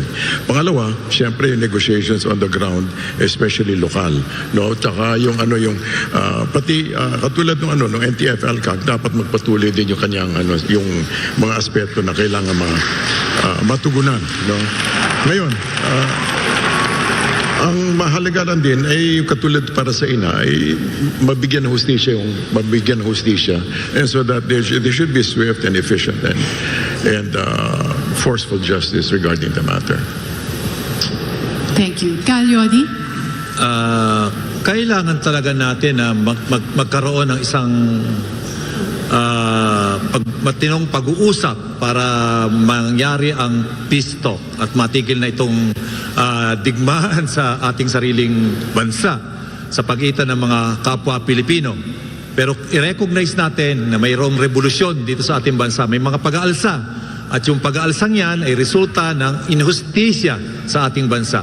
Yung di papatupad ng mga kabuhayan para sa ating mga mamayan. May mga kahilingan yung ating mga mamayan ng pagkakaroon ng reforma sa lupa at yan ay napagkasunduan na pero hindi natutupad. Ay dapat nating itupad yan. Yung social services sa ating mga mamayan, yung kalayaan, demokrasya ay wala. Maraming pinapatay na ating mga kababayan. Yung nakaraang drugs on war, halos 30,000 ang namatay. Kung tuloy-tuloy ang mga ganyan, ay magtutuloy-tuloy din ang digmaan sa ating bayan. Thank you. And finally, Secretary Gonzales. Ang problema natin, wala tayong specific na batas para sa rebellion. Tinanggal natin yan. Kaya yung nangyari sa batang napatay, ang kaso na yan ay magiging kriminal. Kaya ang gobyerno kikilos ayon sa batas ng krimen, hahanapin ang pumatay at ipapasa ilalim sa batas kung anong nararapat na kaparusahan. Yan ang unang step kasi wala tayong batas tungkol sa rebellion. Pero tama si Calyodi. I-review natin ang ating mga agreements, buksan natin ang ating pag-uusap, tuloy-tuloy yan. Ang dapat nating sinusuri ngayon ay bakit baga ang mga komunista ayaw pa ilibil sa ating lahat na sila ay komunista. Hindi na bawal na maging komunista. We're out of time. Any reactions from our candidates? Yes, Senator Marcos. Yung tanong ay ito nasagot na talagang may pag-aalsa dahil sa injustisya. Ang pinag-uusapan dito ay ang tinatawag na digmaan nga dito sa loob ng ating sariling bansa. Hindi tayo maaring sumang-ayon sa ideolohiya na kasama ang tinatawag nilang armed struggle. Dahil to change the government by violent means is rebellion. And hindi natin pwedeng pabayaan yan. Ay kailangan pagtanggol tayo ng Estado. Senator Marcos, we're out of time. Calyodi, raise your hand. Ayaw natin ng armadong pakikibaka.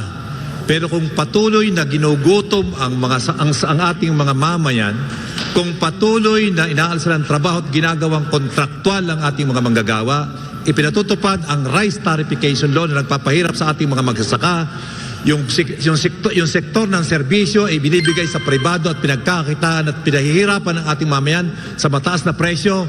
Yung injustisya sa ating bansa, injustisya lamang para sa mayayaman, mangyayari talaga ang pakikibaka at hahantong hanggang sa armadong pakikipaglaban. Thank you, Calyodi. Any reactions from our candidates? Secretary Gonzales. At tingin ko yung mga sinabi ni Calyodi, pwede namang bigyan na ng mapayapang solusyon. Pwede na yan.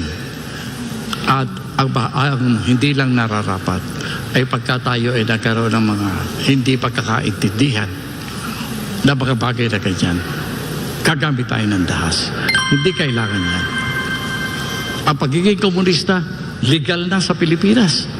Garantisado ng konstitusyon. Bakit kailangan pa may armado pakikibaka? Apologies, time limit again. Calyodi?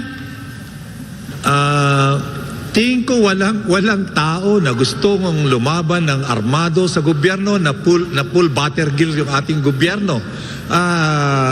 Kompleto ng armas, tangke, lahat-lahat. Pero maabot sa ganun dahil yung kasaysayan ng ating bansa ay puro panunupil at gumagamit ng dahas, pumapatay. Panahon ni Marcos, panahon ni Duterte, kay Gloria, ang daming pinatay.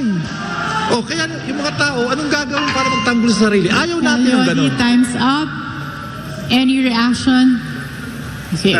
Kahit anong paliwanag ang gagawin mo, hindi ako maaring sumang-ayon sa ideolohiya na ang may kasamang armed struggle para pabagsakin ang gobyerno. Kahit anuman ang dahilan, wala na talaga sa batas yan. Calyodi, has something to say? Hindi ako nakapatungkol sa ideolohiya kahit sa mga manggagawang nagwewelga, kahit sa mga manggagawa. Ayaw namin ng welga, ayaw namin ng rally, ayaw namin ng rally. Mainit. Kung welga, hinaharas kami ng pulis. Pero kung kami pinagsasamantalahan ng mga kapitalista at ginagawa kaming kontraktual, pinipigilan kami mag-unyon, ayaw dagdagan ng aming sahod, mahantong kami sa welga. Ayaw namin, pero nangyayari. Ganyan din sa ating panlipunang kalagayan. Kung puro panunupil ang gagawin. The apologies, time's up again. Any further rebuttals? We have a follow-up question from MJ Mondehar. Gentlemen, ilang beses po nabanggit yung salitang peace talks. And it seems na sa dami ng taon na lumipas, wala po effect yung old style na peace negotiations. But when the Duterte government diverted at nagtuon po sa pansin doon sa localized peace negotiations, malaki po ang naibunga through the NTF-ELCAC. Ano po bang malinaw sa inyo? Old style peace talks o itong localized peace talks? At ipagpapatuloy po ba ninyo ito once kayo po ay mahalal bilang Pangulo ng Bansa?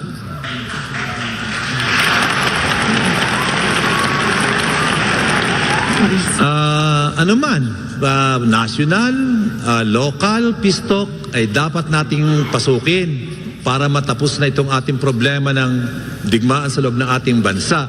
Pero dapat nagsisimula dun sa honest to goodness na intensyon ng peace talk at hindi yung peace talk na parang inuuto lamang natin yung ating mga kausap, kundi kung ano yung inihahatag na problema ay resolbahin. Resolbahin natin yung mga demokratikong hinihingi ng mga kababayan natin yan na nag-aarmas, alsa natin ang dahilan para sila'y mag-armas. Pero kung hindi natin tutugunin yung mga kahilingan nila na kinikilala naman ng lahat ng pumasok sa peace talk at gusto lang nating utuin, ibagsak, ibaba yung kailang armas, ay hindi mangyayari yun. Magtutuloy-tuloy ang pag-aalsa ng mamayan. But sir, 50 years po, decentralized peace talks ang ginawa ng pamahalaan. Walang resulta. Sagot ako? Yes. Dahil nga, hindi naman sincero sa pakikipag-peace talk. Ang gusto lang ay pasukuin yung mga NPA nang hindi nire-resolve talaga yung problema ng kanilang kahilingan. Yun ang problema. Kaya dapat natin resolbahin yung problema ng kahirapan. Resolbahin natin ang inustisya. Ipatupad natin yung tunay na reforma sa lupa. Yun ang dapat natin gawin. Nang sa ganon, ay naniniwala ako, hindi naman sila, yung mga NPA na yan, hindi naman yan parang natuwa lamang na umawak ng armas kundi may pinag-uugatang problema at kahilingan na hindi nare-resolve hanggang sa kasalukuyan. Yung inhustisya sa ating bansa. So this is an original question from MJ. So we're giving Secretary Gonzales 1 minute to answer the same question. Dapat ang gobyerno may katungkulan na laging mag-peace talks. Katungkulan ng gobyerno yan. Pero dapat tignan na natin, masasabi ko kay Calyodi na hindi lang naman gobyerno ang laging tinitignan na nagkukulang. Both sides maybe. Pero ang pinaka-importante sa lahat, hindi dating dapat ituloy na gumagamit ng dahas ang sino man kung gusto natin magkaroon ng pagbabago sa ating lipunan. Kung sinasabi natin, mga mali ang sistema ng paggawa, ang ating mga nakikitang mga pang-aapi. Hindi natin pwedeng gamitan ng dahas yan. Hindi na uso ngayon yan. Ang kinakailangan natin ngayon, pag-uusap na tama. Kung kinakailangan, nasa nag-uusap ang mga yan. Kung ang hinahanap natin ay... Senator Marcos, same question. Sa aking palagay, sa punot dulo, talagang kailangan natin ipagpatuloy ang peace talks. Dahil nandyan pa ang problema. Hindi pa natin naayos ng problema. Kailangan ipatuloy pa natin lahat ng ating maaaring gawin para ayusin ang problema. Ngayon, kagaya ng nasabi mo, MJ, nagsimula yan na sa taas lamang ang nag-uusap. Ngunit napalitan nga ngayon ang sistema ng peace talks at dinadaan sa lokal, sa pamamagitan ng mga iba't ibang programa at ginagamit nga ang mga LGU officials na alam nila ang sitwasyon doon sa kanilang lugar at bukod pa ron, kadalasan kilala nila yung mga lumalaban, yung mga tinatawag na rebelde. Kaya dito sa naging bagong pamamaraan, marami nang sumama sa balik loob program, marami na ang natulungan ng NTF-ELCAC, kaya effective ito, di patuloy natin. Palawakin pa natin. Thank you. And finally, Secretary Abella, same question. Tuloy-tuloy po dapat yung localized conversations, no? Localized negotiations.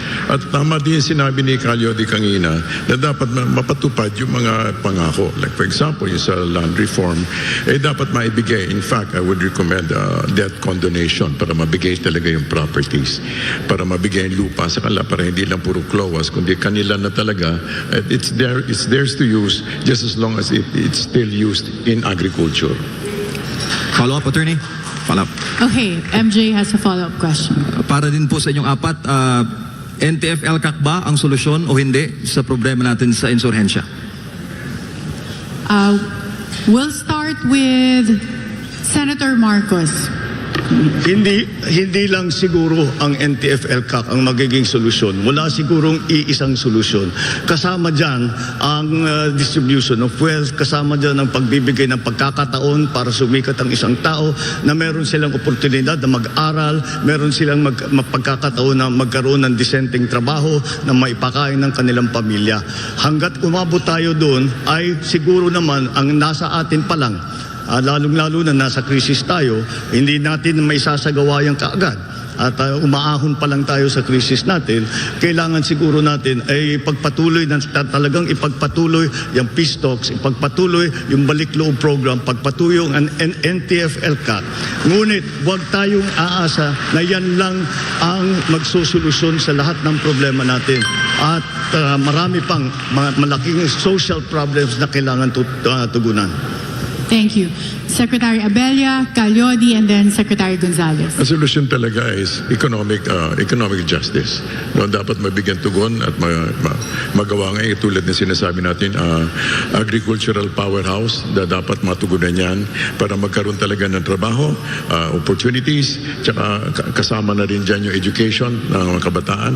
At tsaka not only that, na dapat tumulong talaga ang gobyerno para sa pagbibili, no, even at the farm gates, and also the marketing. Dapat masuportahan talaga hanggang sa maging patas ang laban para sa ating agrikultura at maging isang mega industry talaga ang agriculture. Calyodi. Suporta ako doon kay Abella, Secretary Abella, na dapat talaga yung kabuhayan ang ating i-resolve. Yung injustisya sa ating bansa ay i-resolve yung justice system natin. Hindi justice system ng mga may pera lamang. Pagka may pera ka, ligtas ka. Pag mahirap ka, kulong ka. Kung ganyan ang magpapatuloy, hindi mariresolve ang problem. Kaya yung sistema ng edukasyon, hindi dapat sa may mga pera lamang. Yung kalusugan, yung pagpapahospital, hindi lamang sa may mga pera. Kahit yung eleksyon, hindi lamang dapat sa may mga pera. Kailangan yung buong sistema ng politika at ekonomiya ay maging sistema ng politika at ekonomiya ng lahat ng mamayan. Kapag nangyari yan, kahit kahit na hindi tayo makipag-pistok, tingin ko, dito sa mga kapatid nating mga nag-aarmas, magbibitaw ng armas yan dahil mawawalan na ng dahilan sila para maghawak ng armas. Thank you, Calyodi. Secretary Gonzales. Alam niyo, mahirap na hindi mag-agree dito sa mga sinasabi ng mga kasama ko, no? Pero isang bagay lang ang importante. Paano naman yung hindi humahawak ng armas sa pagdidesisyon kung saan patungo ang isang lipunan? Kailangan, nire-respeto din natin yan.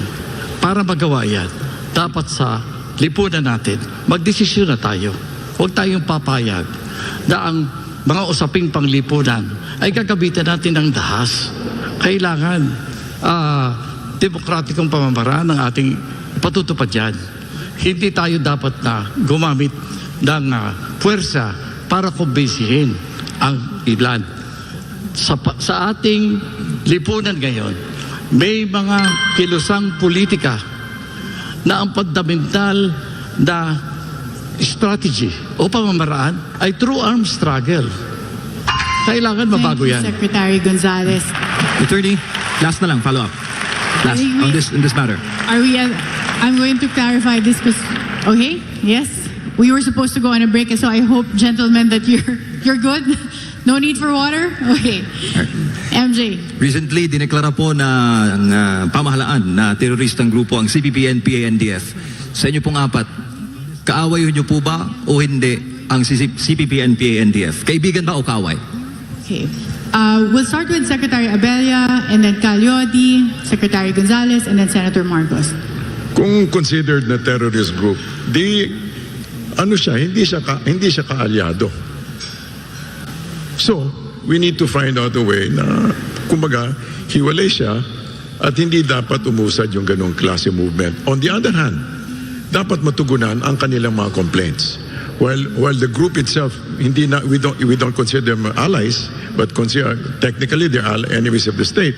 Pero yung kanilang mga hinaing ay dapat matugunan. Thank you, Secretary Abella. Calyodi. Ako ay hindi sang-ayon na sila ay terorista. Ako tingin ko sila ay isang revolusyonaryong grupo na naghahangad ng panlipunang pagbabago at hustisya. Yan ay resulta ng pagsasamantala ng iilan sa ating lipunan na ginagamit ang mga mamayan, ang mga manggagawa para sa pagkakamal nila ng yaman. At gumagamit ng dahas kapag lumalaban yung mga naapi. At yung paggamit ng dahas na yan, ang nagtutulak din sa mga yan kung bakit sila nag-aarmas. Kaya kinakailangan natin na magkaroon ng totoong demokrasya sa ating bansa. Demokrasya na hindi lamang sa iilang nasa tuktok ng ating lipunan na nagpapayaman at yung ating mamayan sa ibaba ay pinaghihirap ng pinaghihirap. Hanggat ganyan ang sistema ng ating lipunan, hindi mawawala ang paglaban mula sa welga, protesta, hanggang pumunta sa paghahawak ng armas. Kaya't wakasan natin yung ganong klase ng pagkasamantala ng ilan laban sa mamayan. Time's up. Secretary Gonzales.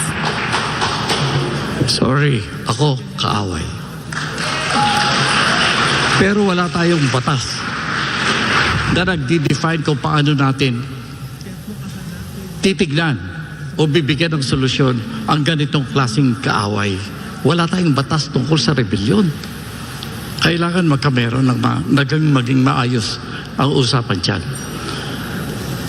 At dapat nating tanggapin na sa ating lipunan na ang paggamit ng dahas ay hindi kinakailangan. Ngayon, hanggat may mga organisasyon na fundamental sa kanilang pamamaraan ang paggamit ng dahas para makuha ang poder ng Estado, hindi po pwede sa isang demokratikong lipunan ang mga organisasyong ganyan. Thank you, Secretary Gonzales. Senator Marcos. Unang-una, ang definisyon ng terorista ay yung nagdadala ng violence sa mga hindi naman non-combatant kung tawagin na mga sibilyan. Kaya't sila ginawang terorista. Ngayon, paano naman natin papayagan at sasabihin na tumutulong sa atin o kaibigan natin ang isang grupo na nambobomba, namamaril at hindi lamang yung mga sundalo, hindi lamang yung mga pulis, kung hindi ang isang football player na walang kinalaman, nakaawa-awa, ay sa palagay ko wala na tayong ibang maaring sabihin kundi tratuhin sila ng kalaban dahil kinakalaban tayo. Kaya kailangan natin pagtanggol ang ating sarili. Thank you, Senator Marcos. And that's it for our round 2. We had so many other questions, but we ran out of time. But don't go away. We'll be back at the SMNI Presidential Debate 2022.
Ipaglalaban namin inyong karapatan sa Kongreso.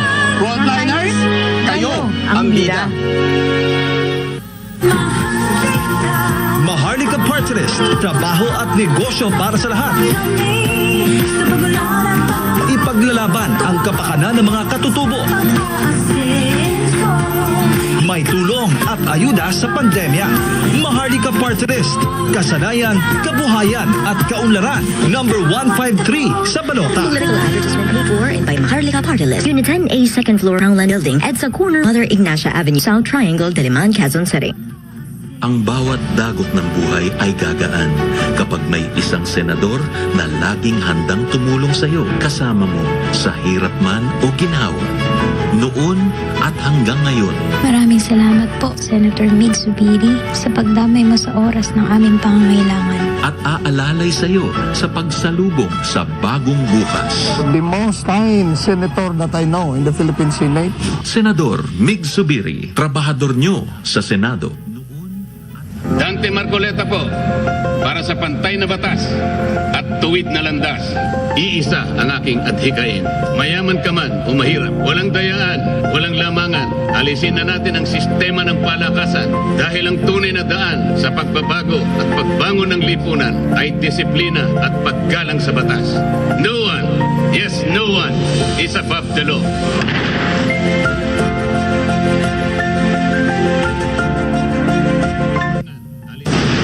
Panahon na upang wakasan ang karahasan, panluloko at pagpapahirap sa mamamayang Pilipino.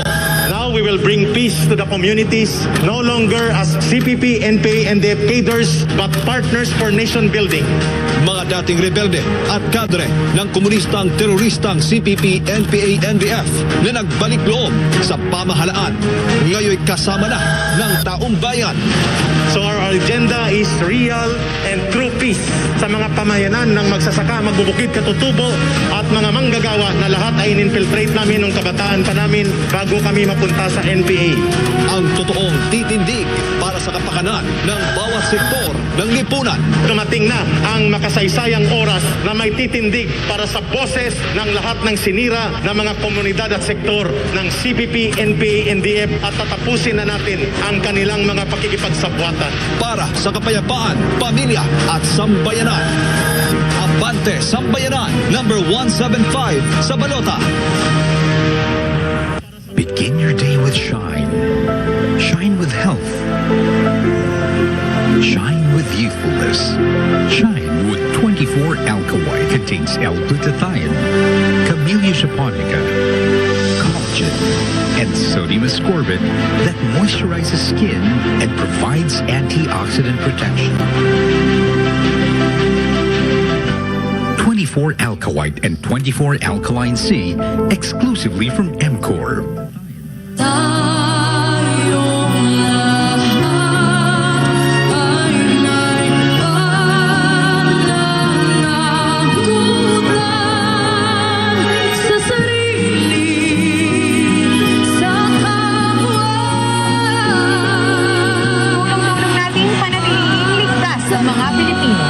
Paglalaban namin inyong karapatan sa Kongreso. Frontliners, kayo ang bida.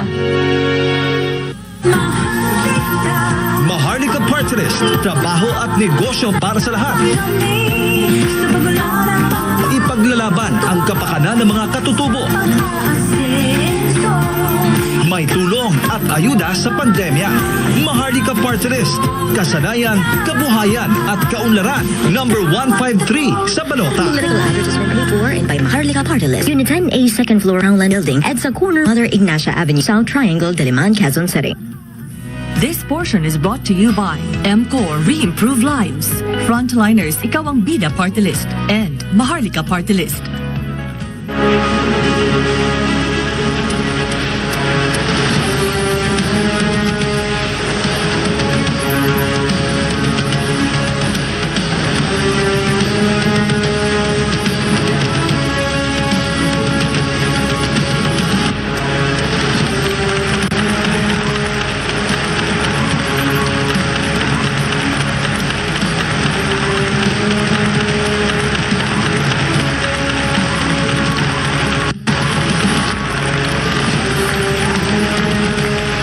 Nagbabalik ang Smni Presidential Debate 2022.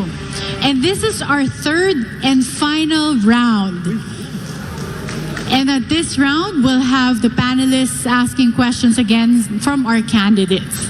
And we'll be following the same format where we'll have 90 seconds for each candidate to answer a panelist's question. And then they'll have 60 seconds for each candidate to react to the other candidate's answer. And then 30 seconds for rebuttal. And our first question will be coming from UP Professor Dr. Clarita Carlos. Thank you, Karen. Okay, again, my question will be on defense and security. It's well known that Russia has indicated many times that it wants to train and exercise with our Philippine military. As a matter of fact, for the first time, it appointed a defense attaché at the Russian embassy here in Manila. This will, of course, require a status of forces agreement like what we have with the US and Australia. As our future chief executive, will you agree to a status of forces agreement with Russia? This question will be addressed to Secretary Gonzales first, and then we're doing a round robin as we have throughout the night. So we'll have Secretary Gonzales, Senator Marcos, Secretary Abella, and then Caluoti. I would appreciate if we have preliminary talks first, because in the first place, the system familiar to our armed forces is American. It's very, very difficult to immediately change systems. So it doesn't mean that we will not be open to something friendly with the Russians. Senator Marcos? Yeah, may I follow through the remark? But you know, remember, we have in fact committed to the ASEAN political security community, which is part of the troika of economic community and the social cultural community. So that means eventually in the ASEAN, you will really have to deal with different doctrines of ASEAN 10. So, by the way, Russia is only first. I understand that China also wants to train with us. Vietnam wants to train with us, and Japan. I'm sure all these countries will have different doctrines. So should we not open ourselves up to this eventuality rather than be hostage to American doctrine? Well, I think we can begin by sending our military to train in Russia in the beginning, so that we can begin to adjust to these changing times. But until we have that kind of, it's very difficult to train when your systems do not match. I know that. So we begin with sending officers for training in Russia.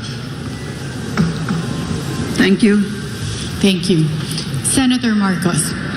Well, yes, we would have to look into what the status of forces agreement actually entails to our two countries between Russia and the Philippines, for the simple reason that it is an entirely novel concept for our two countries together. However, again, if we can see that there's an advantage to the Philippines for that, but you see, this is part of the effort that you, Professor, mentioned, that the superpowers are carving out against their spheres of influence. And in the same way, as I spoke to you about the last question that concerned that, I do not think the spheres of influence model of the Cold War still applies. So we should be very wary of that. As a practical matter, if we are to train with all of those countries, then we could have a real logistical problem in our military, because the training is usually the beginnings of their hopefully supplying, or hopefully for the donor country, supplying us with military equipment. And so yes, it is good perhaps that we see what the different doctrine that I'm talking doctrine and military doctrines are. But I think we still have to decide at some point, and what they, as the engineers call it, we have to freeze the design of our military and say we have decided to go with these pieces of equipment and with this military doctrine. That's with those who we have Senator trained Marcos, with. time's up. Yeah, as an adjunct to your remarks, shouldn't we also abolish the AFP as it is configured presently? Because, that was designed during the American occupation. Because we have new security interests, and therefore the doctrinal framework will also follow through. If you abolish the AFP, and as you have indicated, as four of you have indicated earlier, that it is really the sea which needs to be protected. And yet, the bulk of your AFP consists of the army, which is running after insurgency, which is not its mandate, by the way. So shouldn't you be abolishing the AFP and putting a little bit more manpower and equipment on the Marines and the Navy? Well, as you have articulated earlier. That is a question for our military planners and thinkers as to how which branch of the military should be beefed up, should be strengthened. But you will be the potential commander-in-chief of the Republic. Precisely. So that decision will really be on your desk, yes, not on the AFP. Yes, it will. And we will look at the situation at the time that these are being proposed. But again, we have to go back to the very practical matter of how our military operates. I cannot see how the Philippines will continue to exist if we do not have the AFP. And therefore, the idea of abolishing the AFP might be a logical conclusion, but it is not a practical one. Yeah, on a personal note, I wrote a paper on abolishing the AFP, and I'm sure I got so many enemies. But yes, if you're interested to read that paper, I can share it with you. Yes, please, ma'am. I would be very, very interested. Yes. As a reaction, Secretary Gonzales? Yeah, I think abolition is a very extreme measure. And I don't think it's practical. What probably is important is the matter of doctrine. There are certain hints in our doctrine that we follow to be part of the defense system of the United States. I think we should examine this very carefully. I think we should evolve our own doctrine for our own defense. So that to me is important. And then the other matter, abolition maybe though, but there is a provision in our Constitution that will allow us to change the character of our armed forces to be a citizens' army. That probably can be considered. Thank you, Secretary Yeah, Gonzalez. but and maybe if I, backtrack a little bit, maybe abolition should not be the word. The word really in my paper is to render the AFP obsolescent. Meaning, you change the configuration of the AFP because, to repeat, that was in fact designed during the American occupation, and I don't think it addresses our present security challenges. Secretary Abella? Yes, I believe we need to calibrate our responses, especially with this new development, especially because our capabilities are asymmetrical. We're not on at par with them. So even in terms of capability and skills. On the other hand, we need to continue to develop our own internal capabilities so that we can maintain our independent foreign policy. And also, I do agree that much of our military is land-based and should be, and at this stage, we should perhaps develop more naval capabilities.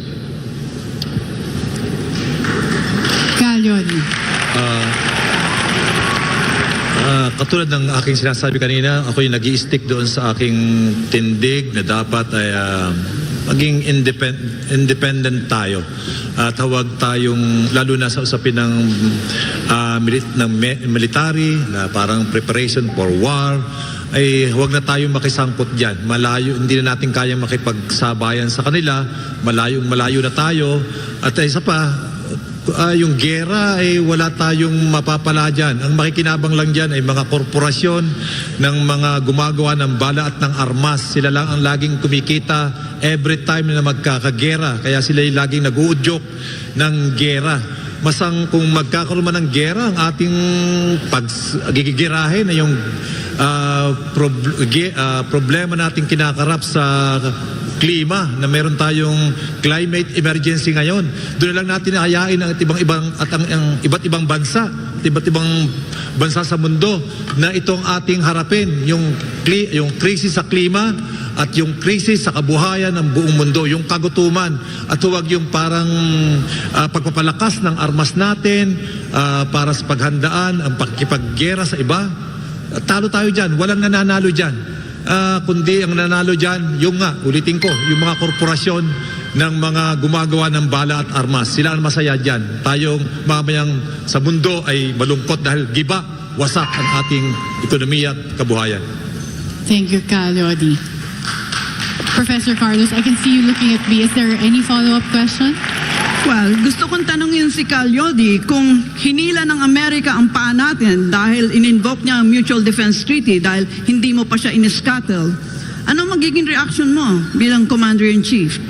Immediately nga, kapag ako'y magiging gobyerno kinabukasan, yun ang aking magiging kautusan na dapat i-revoke yung Mutual Defense Treaty, lahat yan, pati yung LCAC, BFA, dahil ang hirap nating magdesisyon kung parang merong baril na nakatutok sa ating ulo. Kinakailangan, pati yung mga agreement natin sa China, putulin natin yan. At ang mas ipalaganap natin, makiisa tayo sa iba't ibang bansa na nananawagan ng kapayapaan sa mundo. At yung nananawagan ng paglaban sa klima. At yung panawagan ng buong mundo na nananawagan na labanan yung kagutuman at inekwalidad sa ating bansa, dahil grabe na ang inekwalidad sa ating, hindi na sa bansa, sa buong mundo. Yun ang ating samahang mga bansang ganon, at hindi yung mga bansang naghahanda sa gera. Yes, but if we look at realpolitik, the realities on the ground, what if the senators are not with you in abrogating all these treaty commitments? Kung yung ating mga senador at congressman ay mga gerero din, utak gera, ay di gamitin natin yung provision sa ating konstitusyon na People's Initiative. Gamitin natin yon para nang sa ganun ay may, ipasa yung isang batas na magbibigay proteksyon sa kabuhayan ng ating mga mamayan at yung proteksyon sa krisis ng klima at pagtatakwil doon sa lumalaganap na giyera na ang magtatamasa lamang naman ay yung mga korporasyon at mga kapitalista na namumuhunan diyan. Salamat. Thank you, Calyodi. And we'll move on to the next question. Yes. This is a follow-up question to Calyodi. Well, very appropriate. You're the next panelist to ask a question anyway, Attorney Rolex. It's a follow-up to the question of Professor Carlos. Wala pa pong naipasa na batas sa People's Initiative. Wala akong naalala. In fact, sa dead letter law. Sasagutin ko. Yes, Calyodi. Sisimulan ko. Okay. Well, on that note, There is Attorney always a Rolex, first time. Yes. But my question is this. My turn. Ayon po sa COMELEC, mayroon ngayong 67 million registered voters. Ayon naman sa RA 7166, ang mga kandidato sa pagkapangulo ay maaari lamang gumastos ng 10 piso kada botante. Habang ang mga political parties naman ay may limit na 5 piso kada botante. Bago before mag-February 8 o ang opisyal na simula ng panahon ng pangkampanya, magkano na po ba ang iyong nagastos at sino ang nagbigay ng pinakamalaking porsyento ng iyong pondong pangkampanya? Okay. Very tough question. We're following a sequence here. Senator Marcos, you're the first to answer this question, and then we'll go around from Secretary Abella to Calyodi and Secretary Gonzales. Unang-una ay hindi namin nililista ang mga donasyon at saka karamihan dyan in kind Kagaya halimbawa, sasabihin ko sa inyo, yung mga karaban na ginagawa namin ay kami ay iniimbita lamang ng mga organizer dyan. At hindi kami ang kaya't pinagsasabihan, sabi namin, huwag niyong pahabain, huwag niyong gagawin ito, o gawin na lang natin, magtanim tayo ng kahoy. Sinasabi na gusto pa rin namin magkaraban. Hindi naman namin maipigil dahil walang hinihingi sa amin. Kaya't wala kaming gastos doon. Yun sa pagsiguro, yung nakikita, siyempre, so, marami tayong pinupuntahan. Sa awa ng Diyos, marami pa naman tayong kaibigan na handang tumulong na magpahiram ng kanilang mga eroplano, ng kanilang mga helicopter, at gratis at amore naman ang aming usapan diyan. Kaya't hindi nga namin nililista dahil hindi naman kailangan pa na isama doon sa tinatawag na SOSE or Statement of yung gastos sa eleksyon. Yung magsisimula nung yan kung sa ano yung gastos nung February 8, mula nung February 8 hanggang sa pagdating ng halalan. Pagdating ng halalan ay lahat ng naging kandidato ay maglalabas ng SOSE at makikita ninyo kung sino ang donor, kung gaano kalaki ang binigay at yung listahan kung saan napunta yung pera nyo.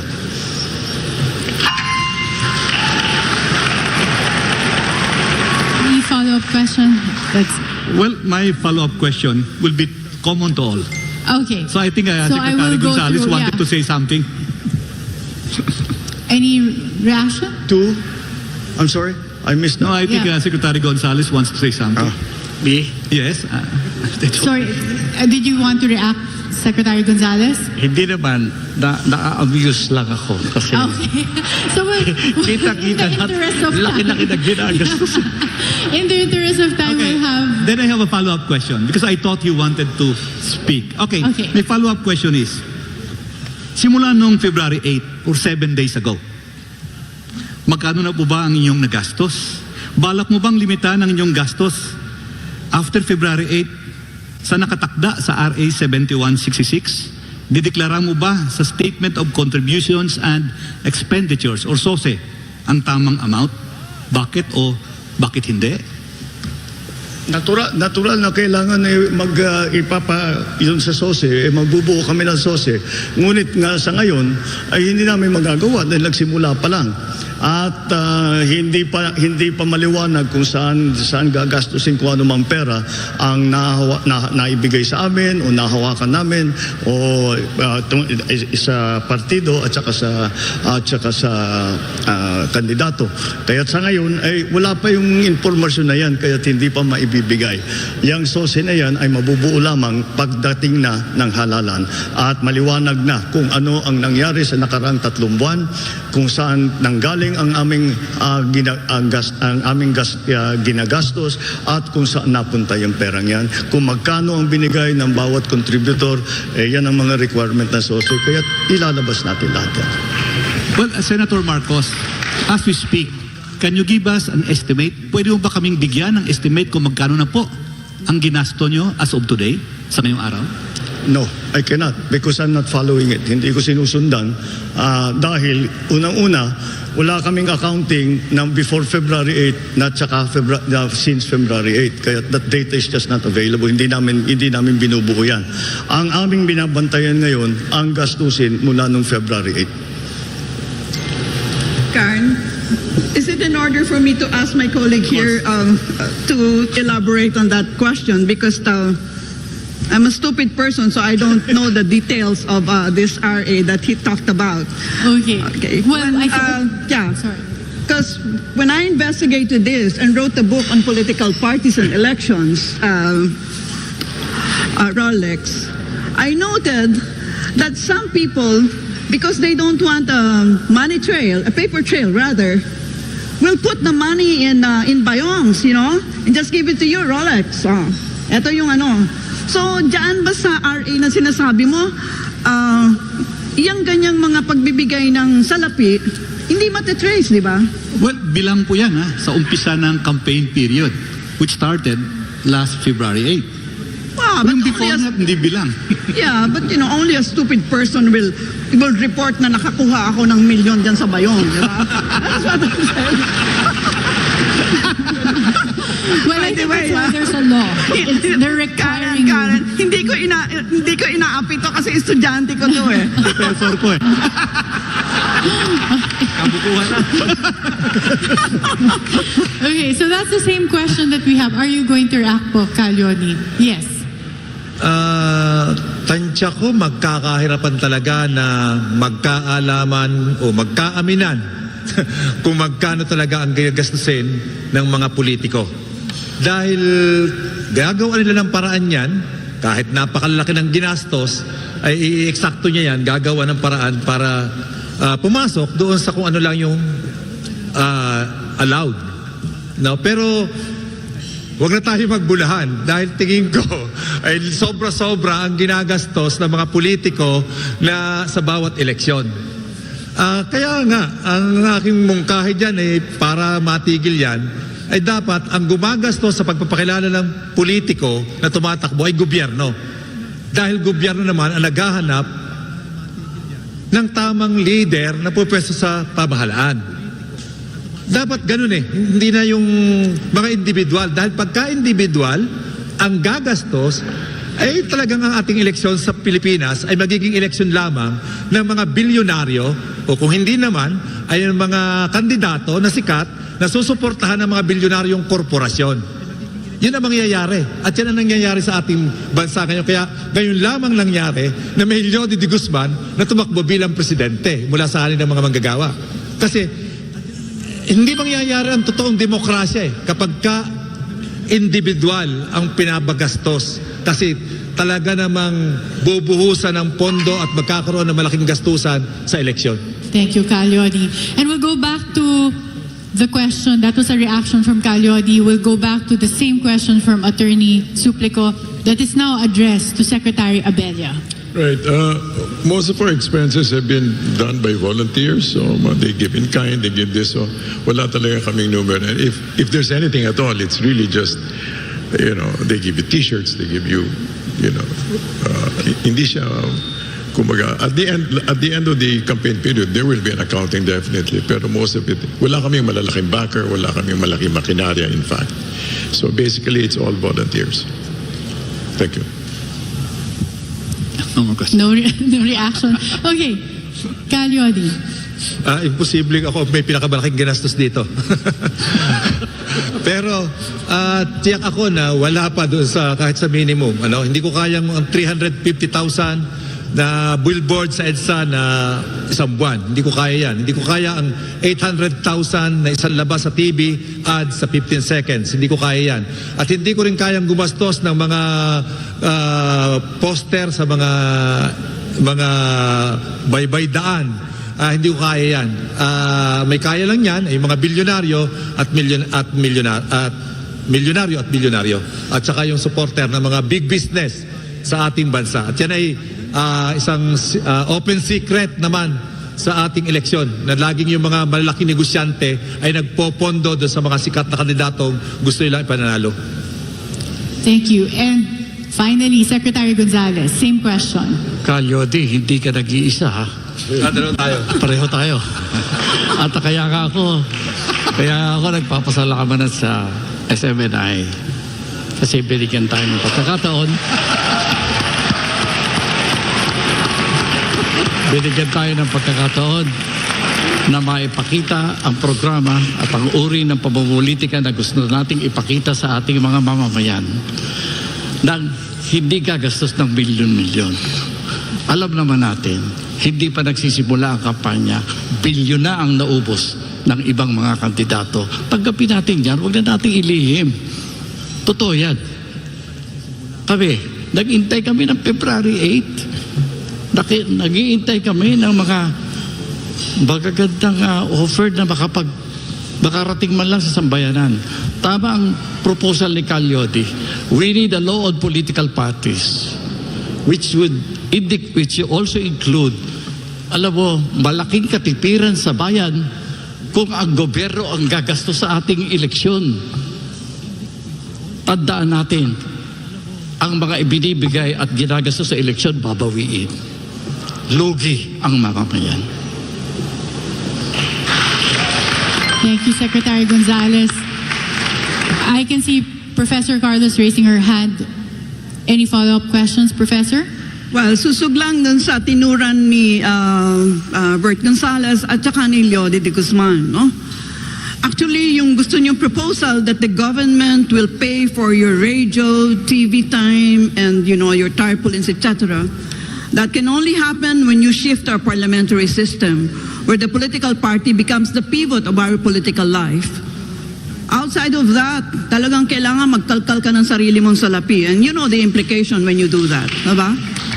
So let's shift to our parliamentary system. Unfortunately, not one of my colleagues here, including myself, have asked about that because we were limited to 2 questions. So what can we do?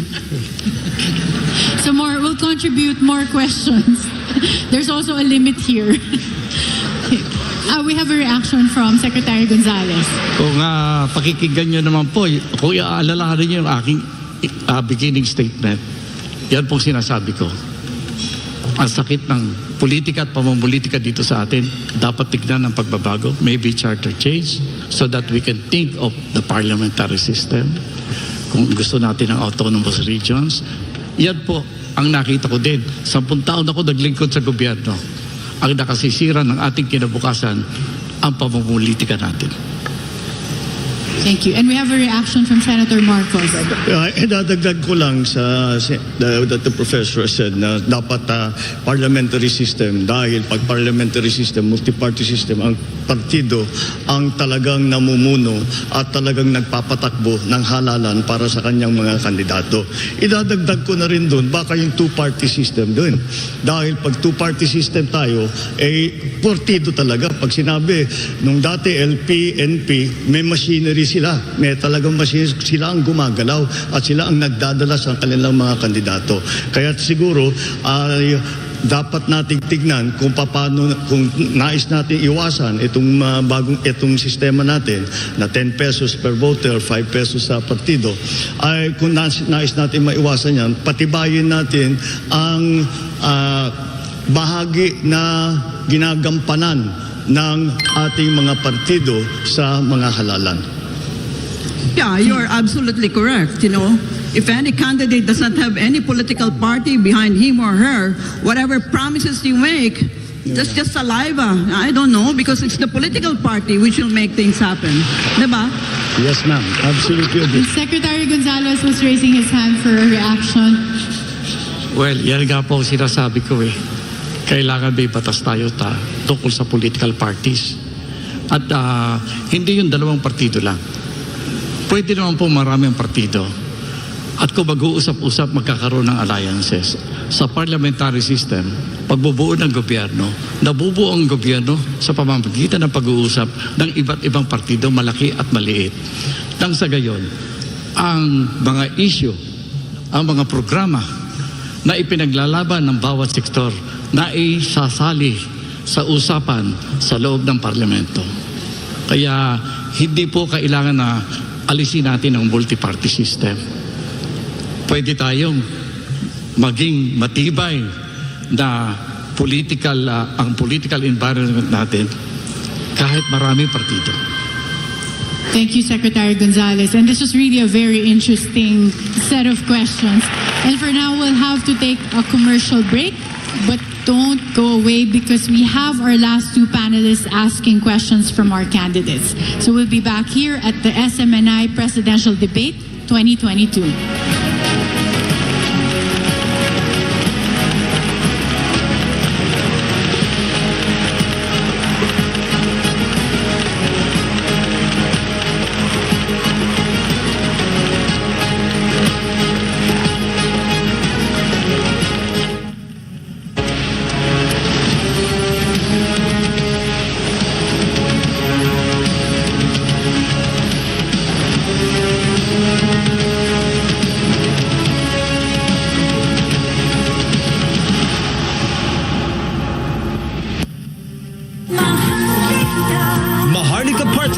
Trabaho at negosyo para sa lahat. Ipaglalaban ang kapakanan ng mga katutubo. May tulong at ayuda sa pandemya. Maharlika Party List. Kasanayan, kabuhayan at kaunlaran. Number 153 sa balota. Political advertisement paid for and by Maharlika Party List. UNITEAM A second floor Homeland Building at sa corner Mother Ignacia Avenue, South Triangle, Diliman, Quezon City.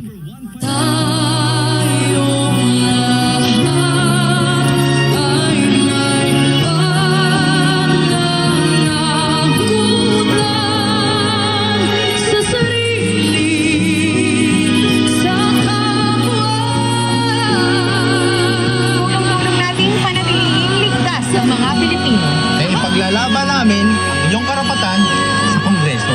Frontliners, kayo ang bida. Begin your day with shine. Shine with health. Shine with youthfulness. Shine with 24 Alka-White. Contains L-glutathione, Camellia japonica, collagen, and sodium ascorbate that moisturizes skin and provides antioxidant protection. 24 Alka-White and 24 Alkaline C exclusively from MCOR. Paglalaban ng agimat na matugunan at mapakinggan ang boses ng maralitang Pilipino. Kahit kailan matatag, ganyan ang may agimat, tindig lumalaban.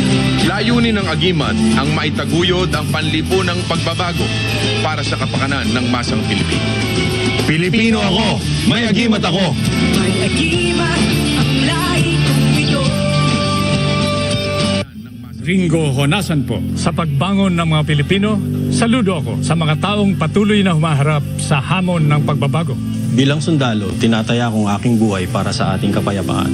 Sa panahon ng pandemya, kami ang patuloy na humaharap sa frontline 24 oras. Kaming mga guro ang gumagabay sa edukasyon ng mga kabataan. Sa panahon ng krisis, ikaw, ako, magtulungan tayo.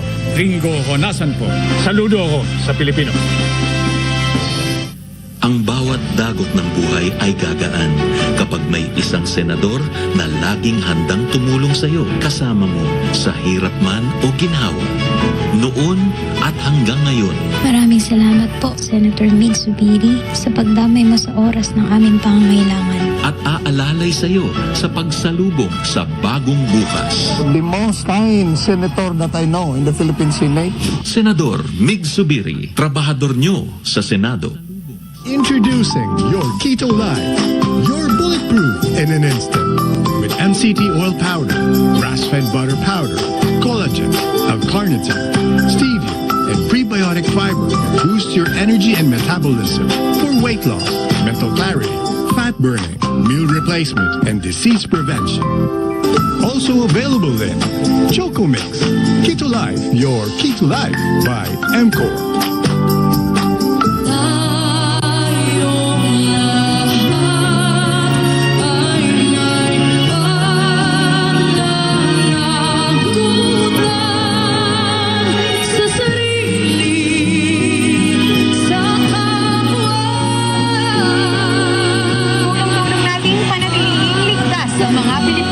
Ipaglalaban namin inyong karapatan sa Kongreso. Frontliners, kayo ang bida. Maharlika Party List, trabaho at negosyo para sa lahat. Ipaglalaban ang kapakanan ng mga katutubo. May tulong at ayuda sa pandemya. Maharlika Party List, kasanayan, kabuhayan at kaunlaran. Number 153 sa balota. Political advertisement paid for and by Maharlika Party List. UNITEAM A second floor Roundland Building, EDSA corner, Mother Ignacia Avenue, South Triangle, Diliman, Quezon City. This portion is brought to you by MCOR Re-Improve Lives, Frontliners, Ikaw ang Bida Party List, and Maharlika Party List.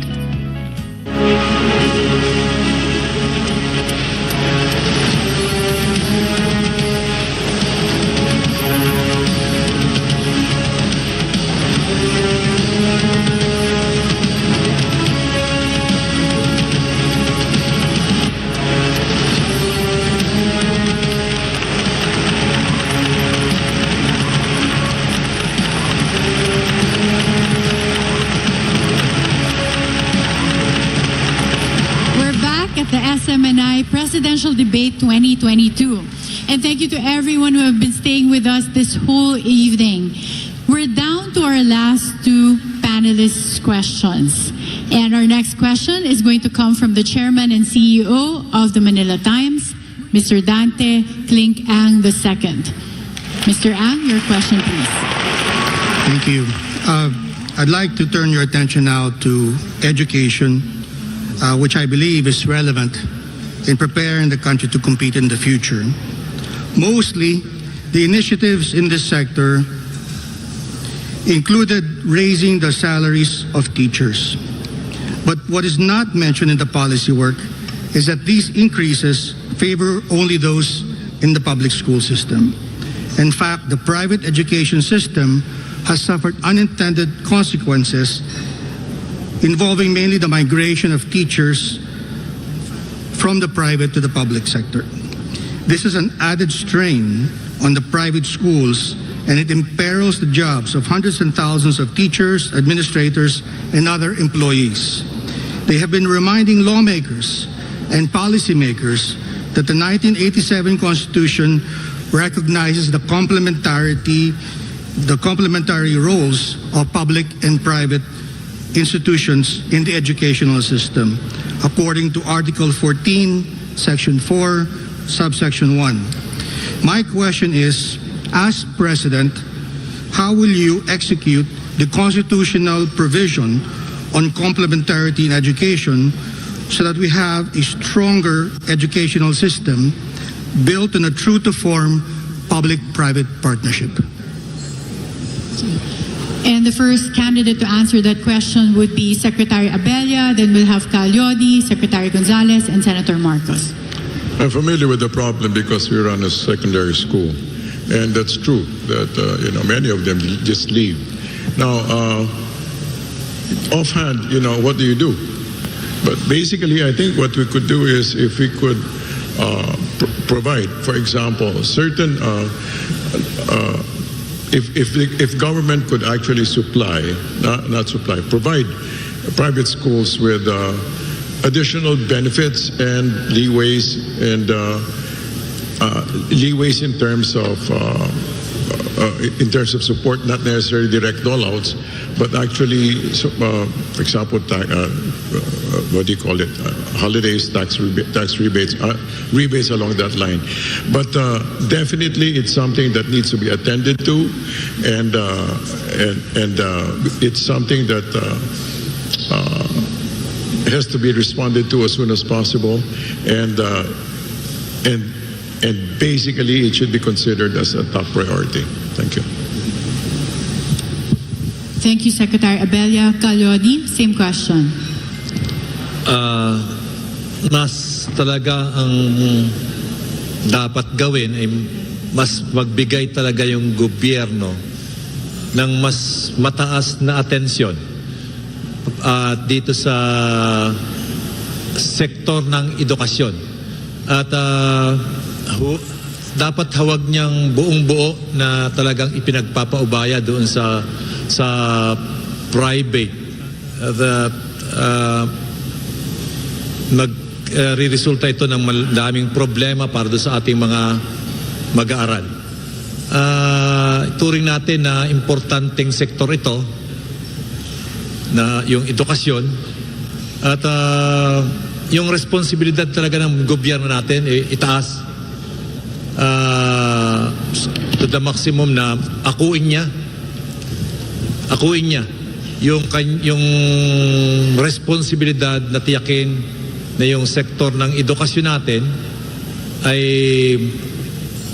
nabibigyan ng prioridad at natutugunan yung pangailangan ng tamang curriculum na nakaayon doon sa programa sa pagbangon ng ating ekonomiya. Hindi dapat mahiwalay at itulak yung private na tugunan din para mag-complement para sa kanilang plano. Secretary Gonzales. Pinaka-importante ang edukasyon. Lalo na kung nag-aambisyon tayo maging first world. Dapat ibibigay natin sa ating kabataan ang pinakamahusay na edukasyon na makukuha natin sa mundo. Yan ay dapat na ipatupad ng ating pamahalaan. Ngayon, may isang malungkot na bagay lamang na dapat tayong i-correct. Alam nyo, hati ang lipunan natin sa mayaman at mahirap. Ito ay malinaw na malinaw sa sistema ng edukasyon natin sa Pilipinas. May edukasyon pang mayaman, may edukasyon pang mahirap. Sinasabi natin, pag eskwelahan ng mahirap, okay na yan, pang mahirap lamang. Hindi papayagan ng ating pamahalaan ng bagay na yan. There will be a common standard for all. We need our young people to receive the same kind of education whether you are rich or you are poor, which means na i-implement natin yung nasa konstitusyon. Ito bubuhos ng gobyerno, pribado, publiko, ang pagtataas ng antas ng quality ng ating edukasyon na nakatutugma sa pangangailangan ng ating mga kabataan sa kasalukuyan. Dapat, mabadali na lang ngayon yan. Mag-relay tayo sa iba't ibang universidad, sa iba't ibang panig ng daigdig. Dali natin dito ang magagandang edukasyon para sa ating kabataan. Thank you, Secretary Gonzales. Senator Marcos. Maganda at napunta ang usapan natin sa larangan ng edukasyon dahil sa aking pananaw ay ang edukasyon ang pinakamahalagang serbisyo na idinudulot ng pamahalaan sa kanyang mamamayan. Kaya't ang dapat unang gawin ay siyempre yung public school system ang unang dapat titignan. Patitibayin natin at saan natin pagagandahin, paano natin pagagandahin. Unang-una, suportahan natin ang ating mga guro na yung sapat ang kanilang hindi late yung kanilang sahod na dumadating. Unang-una, laging reklamo yan ng mga teacher natin.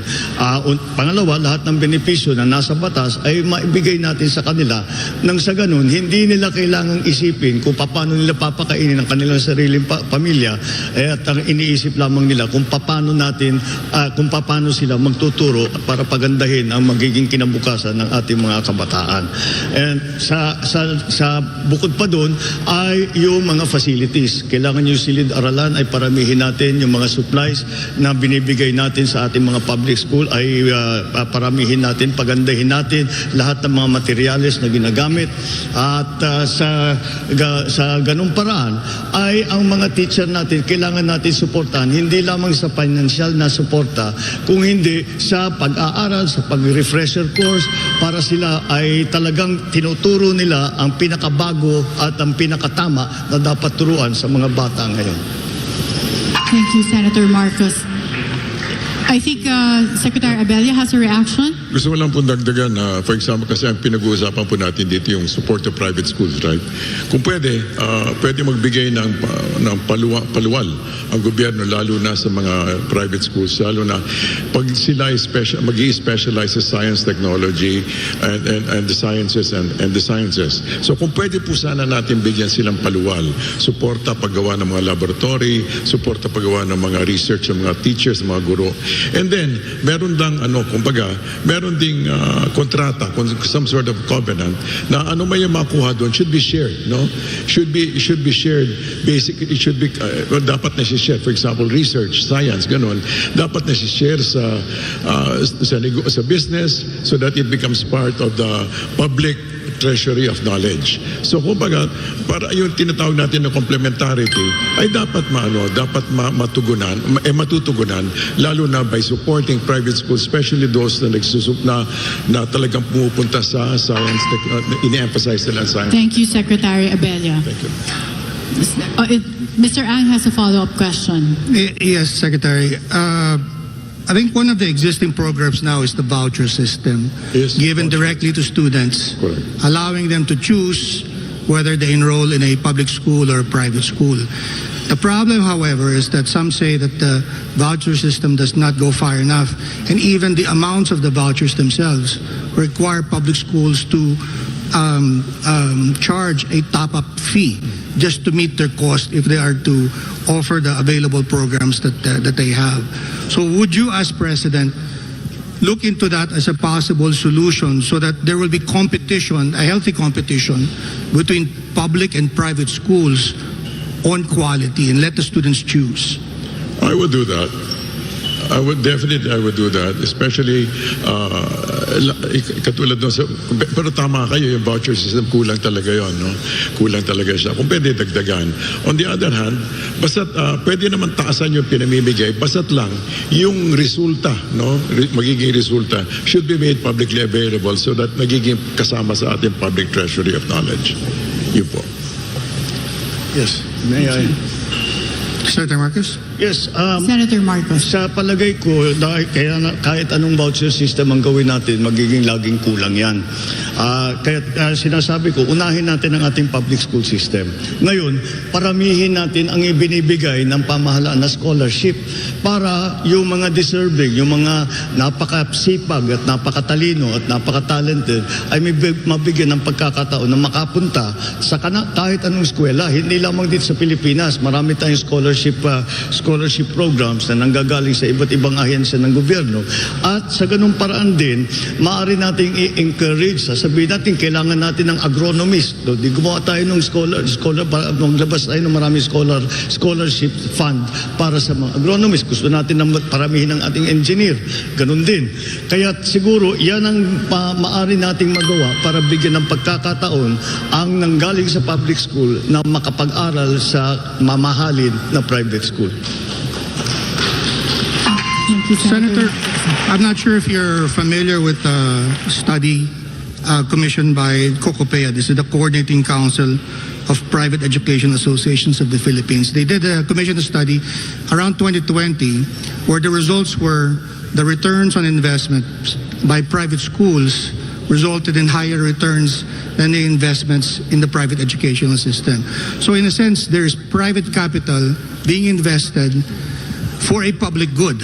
And yet, the private school system is saying that they are not given an even playing field because all of these initiatives, although well meant, somehow have these unintended consequences that work against the private educational sector's economic interests? Well, the very nature of a public school as opposed to a private school is different. And as you say, the private capital is being expended to run that private school. And therefore, the decisions on how they run that school depends on the management of that school. Now, the public school is something we have control over.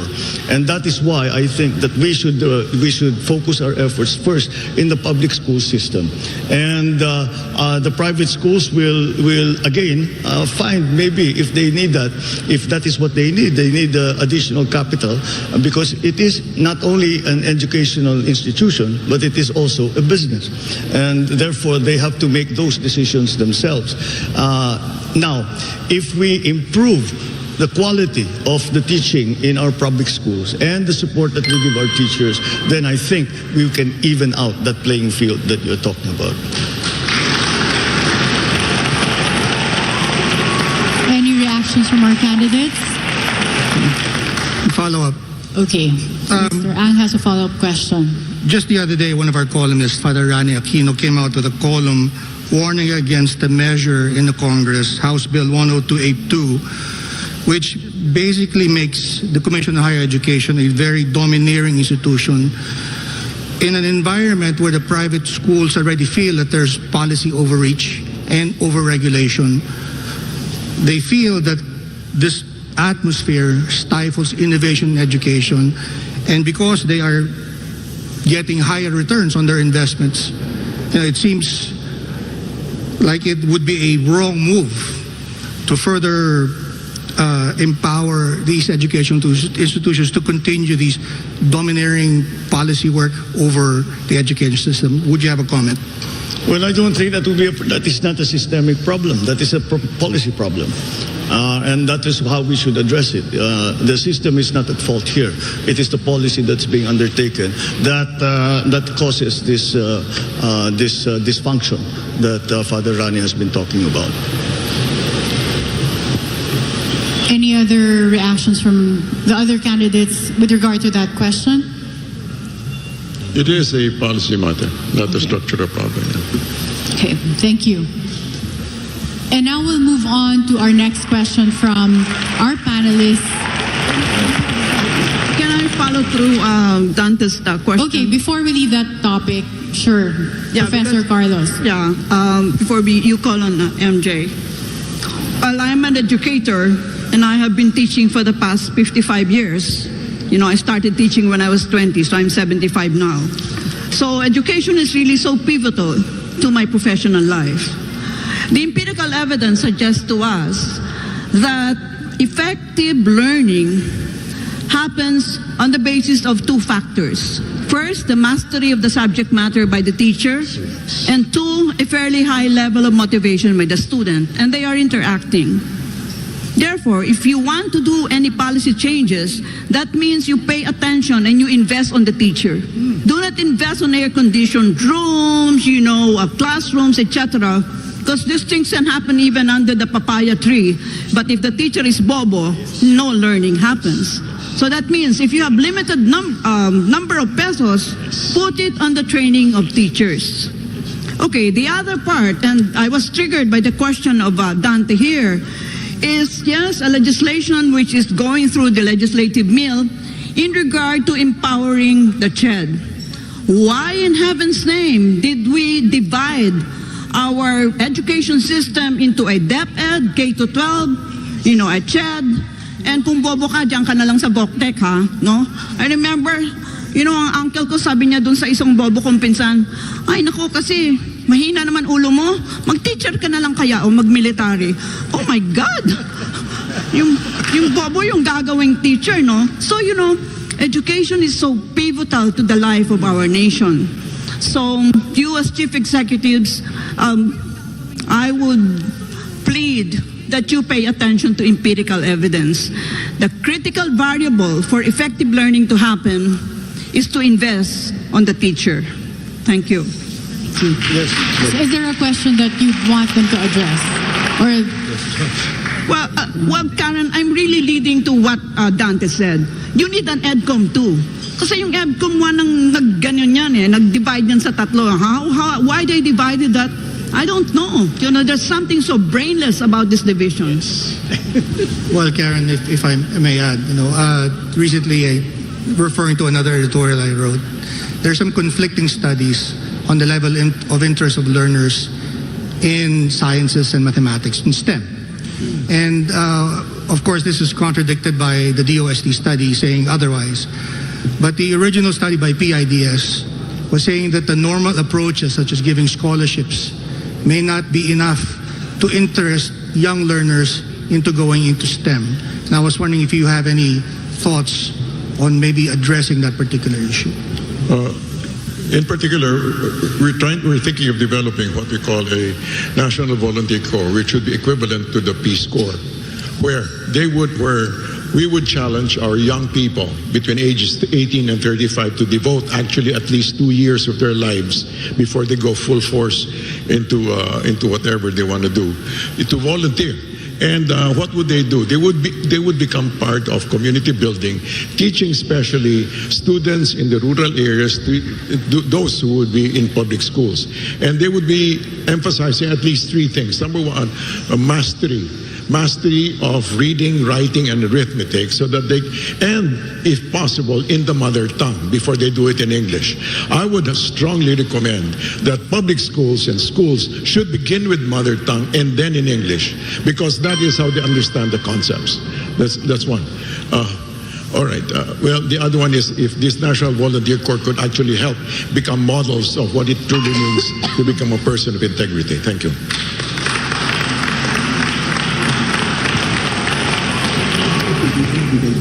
And now we'll go to our next panelist, MJ Mondejar, to ask the last question for round 3. Ang mga tanong ko po ay will concern 2 different sectors that needs government attention. First, meron po tayong 12 senior citizens sa buong Pilipinas based on latest data. Kung kayo po maging Pangulo, would you support the passage of a Universal Pension Act for seniors? Ano mga programa po ninyo sa mga senior citizens? We'll be starting with Calio de Guzman and then moving towards the right to Secretary Gonzales, Senator Marcos, and then Secretary Abella. Dapat talagang suportahan natin itong mga senior citizens natin. At tingin ko dapat ding payagan natin na yung mga senior citizens ay magpatuloy sa pagtatrabaho sa mga trabahong kailangan nila, na makakatulong sila. Ibig sabihin, hindi ito yung mga mabibigat na trabaho. Nakita ko yan sa South Korea na yung mga senior citizen natin ay nagiging mas masigla yung katawan nila kapag sila ay nakakapag-participate pa doon sa mga trabaho na kaya nilang gawin, tulad lang ng paglilinis doon sa airport, nakikita doon, ay malaking tulong sa kanila na maramdaman na sila ay bahagi pa rin ng lipunan na kanilang ginagalawan. At the same time, dapat magkaroon sila ng mataas na tulong, hindi lamang doon sa kanilang benefits na nakukuha sa SSS o GSIS, kundi dapat sa healthcare nila ay matugunan ng gobyerno, dahil halos yung kailang tinatanggap na pensyon ay nauubos lamang doon sa panggamot. Pero sa usapin ng kailang pagkain, kalusugan ay wala na. Kaya tingin ko dapat maglaan ng pondo yung gobyerno para patulungan natin yung ating mga senior citizen. At makagawa ng isang bagay na magiging makakapag-participate pa sila doon sa production ng ating lipunan. Thank you, Calyodi. Secretary Gonzales. Okay na po, sinabi ni Calyodi. Thank you, Secretary Gonzales. Senator Marcos. Well, siguro ang pinakauna, bago pa tayo magpapasa ng bagong batas na napakahilig natin gawin, hindi pa natin na-implementa yung batas ngayon sa pagbigay ng benepisyo para sa mga senior citizens, para sa mga retirees. At ngayon pa lang, dahan-dahang natutupad ang nasa batas na ang pagbigay ng ating mga pensyon para sa ating mga senior citizens. Mahalaga ito dahil alalahanin natin na ang mga senior citizens kadalasan ay hindi na nagtatrabaho at merong talaga dahil may edad na, may karamdaman din. Kaya siguro idagdag natin doon sa pension ay yung pagbayad na ng kanilang health insurance. Ang gobyerno na ang magbabayad ng kanilang health insurance para kapag may silang pangangailangan, may karamdaman sila, meron silang ipambayad. Ang isa pang hinaharap na problema ng ating mga senior citizens ay yung age discrimination na sinasabi dahil kahit nais pa nilang bumalik sa trabaho ay hindi na sila tinatanggap dahil sasabihin, ba't pa natin kukunin yan, hindi na tatagal yan, mahina ng katawan yan, hindi na kaya yung trabaho. Kaya dapat yung ganyang klaseng pagpipili ng bata lamang para makapasok sa trabaho, kung kaya namang gawin ng isang nakakatanda, ay bakit we should not discriminate against them and allow them to continue to work.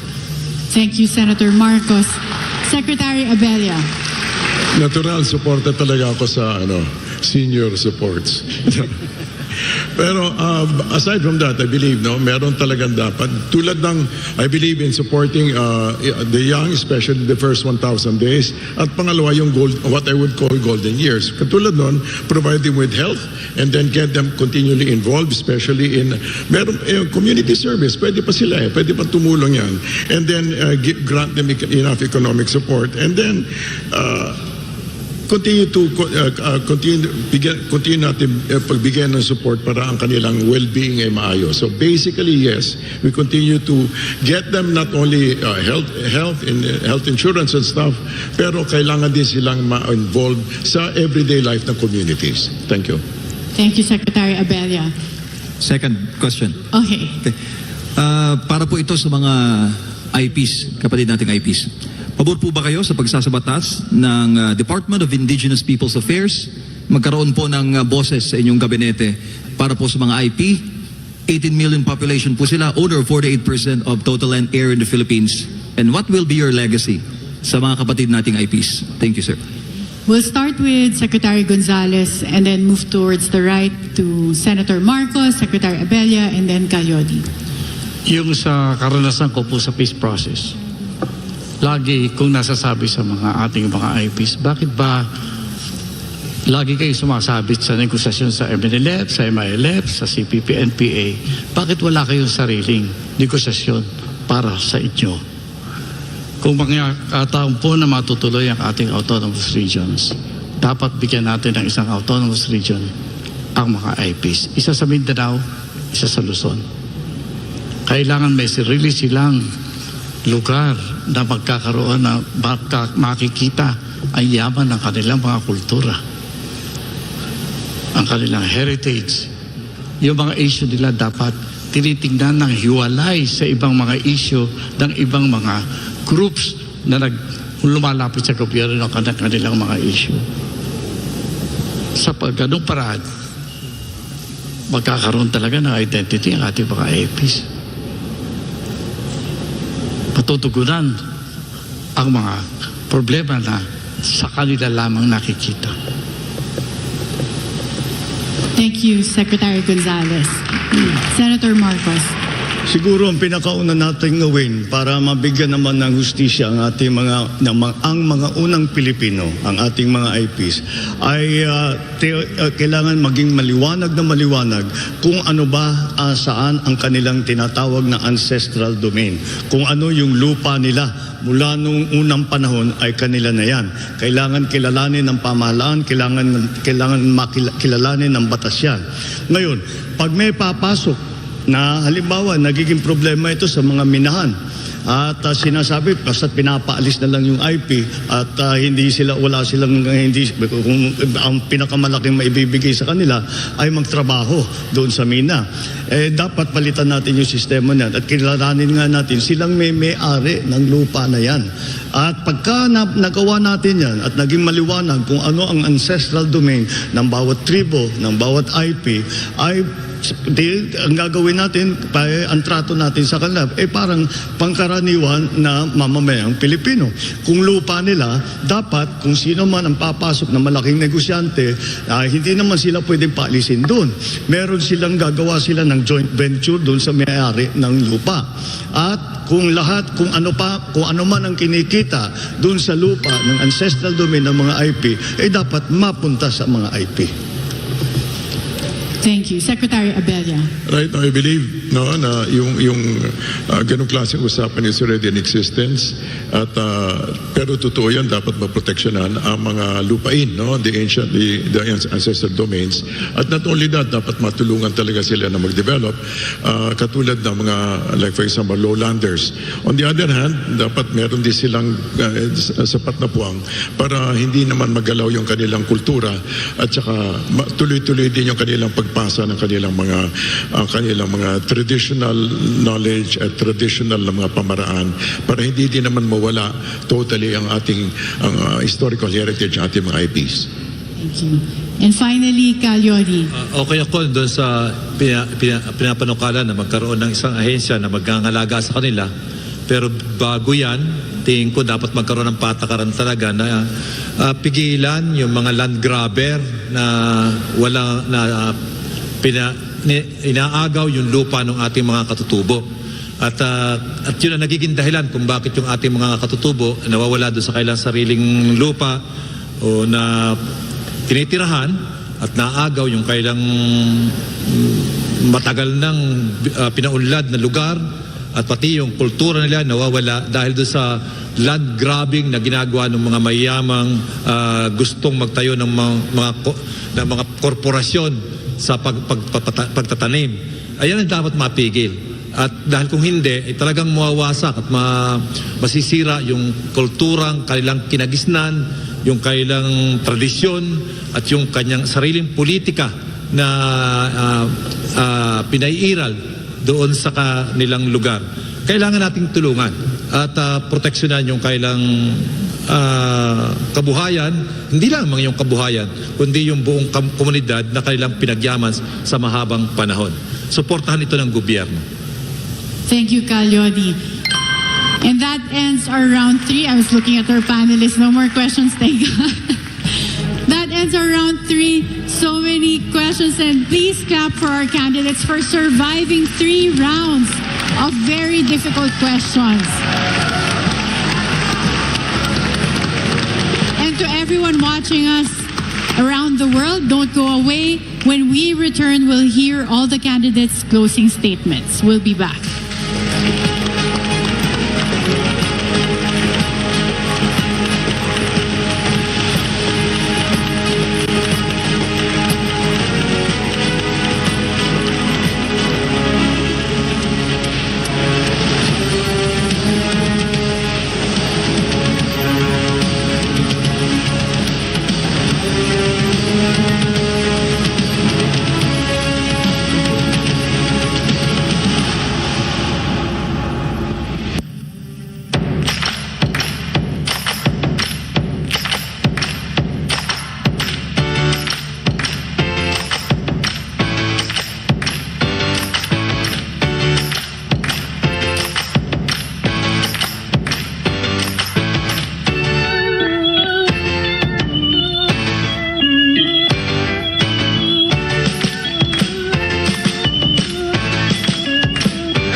Trabaho at negosyo para sa lahat.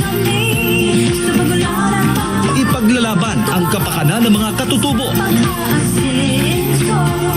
May tulong at ayuda sa pandemya. Maharlika Party List, kasanayan, kabuhayan at kaunlaran. Number 153 sa balota. Political advertisement paid for and by Maharlika Party List. UNITEAM A second floor Roundland Building, EDSA corner, Mother Ignacia Avenue, South Triangle, Diliman, Quezon City.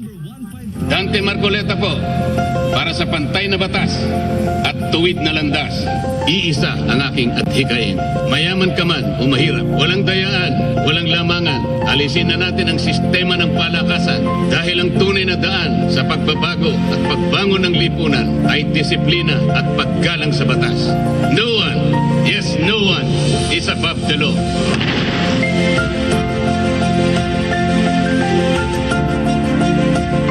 Ang bawat dagok ng buhay ay gagaan kapag may isang senador na laging handang tumulong sa iyo, kasama mo sa hirap man o ginhawa. Noon at hanggang ngayon. Maraming salamat po, Senator Mig Zubiri, sa pagdamay mo sa oras ng aming pangangailangan. At aalalay sa iyo sa pagsalubong sa bagong bukas. The most kind senator that I know in the Philippine Senate. Senador Mig Zubiri, trabahador nyo sa Senado. Panahon na upang wakasan ang karahasan, panluloko at pagpapahirap sa mamamayang Pilipino. Now we will bring peace to the communities, no longer as CPP, NPA, and NDF cadres, but partners for nation building. Mga dating rebelde at kadre ng komunistang teroristang CPP, NPA, NDF na nagbalik loob sa pamahalaan, ngayon kasama na ng taong bayan. So our agenda is real and true peace sa mga pamayanan ng magsasaka, magbubukid, katutubo at mga manggagawa na lahat ay in-infiltrate namin nung kabataan pa namin bago kami mapunta sa NPA. Ang totoong titindig para sa kapakanan ng bawat sektor ng lipunan. Dumating na ang makasaysayang oras na may titindig para sa boses ng lahat ng sinira ng mga komunidad at sektor ng CPP, NPA, NDF at tatapusin na natin ang kanilang mga pakikipagsabwatan. Para sa kapayapaan, pamilya at sambayanan. Abante Sambayanan, number 175 sa balota. Begin your day with shine. Shine with health. Shine with youthfulness. Shine with 24 Alka-White. Contains L-glutathione, Camellia japonica, collagen, and sodium ascorbate that moisturizes skin and provides antioxidant protection. 24 Alka-White and 24 Alkaline C exclusively from MCOR.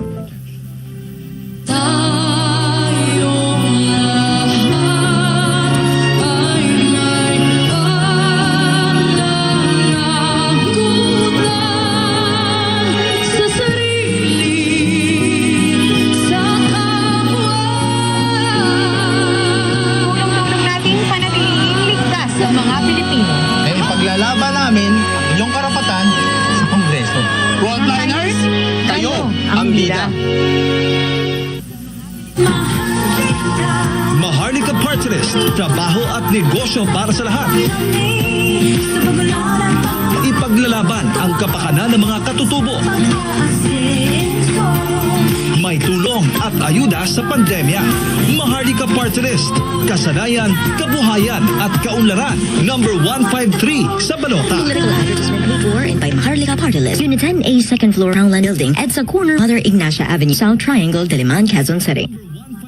This portion is brought to you by MCOR Re-Improve Lives, Frontliners, ikaw ang bida party list, and Maharlika Party List.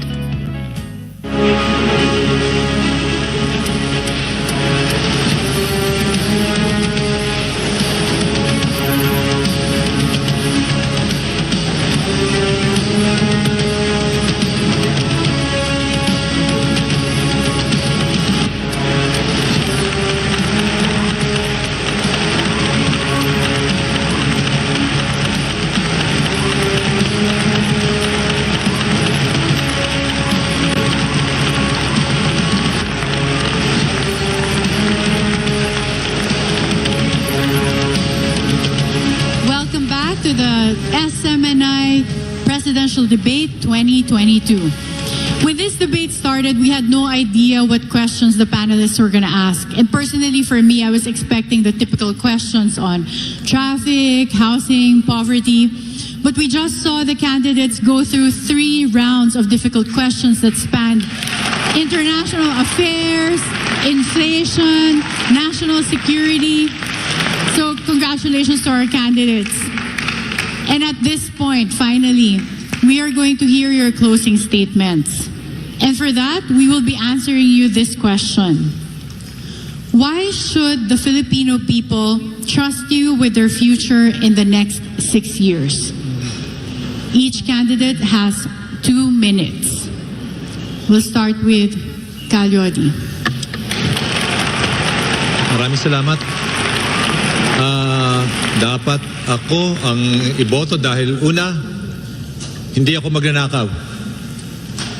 Pangalawa, hindi ako trapo. Hindi ako pamilya ng dinastiya na ang papasok lamang sa politika para magpayaman. Pangatlo, ako ay anak ng magsasaka, sanay sa trabaho, at hindi mag-aaksaya ng panahon para sa mga bagay na hindi para sa kapakanan ng mamamayan. Pang-apat, dapat tapusin na natin ang pagboboto doon sa mga taong galing sa tuktok ng ating lipunan. Lahat na ng klase ng politiko na galing sa tuktok ay naiboto na natin, pero ang nangyayari, ang pinaglilingkuran lamang ay yung mga nasa tuktok na mga big business at mga mayaman. At naglilegalize yan ng pagpahirap ng ating mamayan. Kinakailangan nating baguhin ang mga batas at patakaran na nagpapahirap sa buong mamayan. At ang makakagawa niyan ay yung hindi trapo, hindi dinastiya, at hindi magnanakaw na politiko. Yun lamang at maraming salamat sa inyong lahat. Thank you, Calyodi. Secretary Gonzales, your closing statements. Mayroon pa po tayong mga ilang linggo na natitira bago tayo magkaroon ng eleksyon. Sana po ito'y maging sapat na panahon upang maipakita natin unang-una ang sakit ng ating pamumulitika sa Pilipinas. Pangalawa naman, kung sakali tayo ay pala rin na magkaroon ng matitinong leader, maipakita naman sa inyo kung saan patungo ang ating lipunan. Umaasa po ako sa ating mga kabataan, lalo na sila ay sasama sa isang pagkilos na ang iniisip ay ang bukas. Tawang bukas na hindi nasasalalay sa isang tao, 2 tao lamang ang pag-asa. Nasasalalay sa pinagsama-sama nating talino, kakayahan. Kaya kayo po, iniimbitahan ko po kayo, kahit wag niyo na po ako iboto, iniimbitahan ko lang po kayo. Magsama-sama tayo, unawaan natin ng gusto ang mga suliranin ng ating mundo, ng ating lipunan, ng ating mga sarili. At tanggapin natin na hanggat hindi tayo kumikilos bilang isang lipunan, bilang isang bansa, baka hindi po masyadong malayo ang ating mararating. Ako po, inaalay ko ang aking sarili upang ibigay ang aking mga karanasan upang maunawaan natin ang nangyayari sa ating lipunan at ganun ang pwede natin gawin upang pagandahin natin ang ating kinabukasan. Thank you, Secretary Gonzales. Senator Marcos. Bago ang lahat, magpapasalamat ako sa SMNI sa pagkakataong ito na ibinigay ninyo sa amin upang pag-usapan ang mga mauugong na issue na iniisip ng ating mga kababayan. Marami po tayong issue na natinalakay ngayong hapon, hanggang gabi na ito.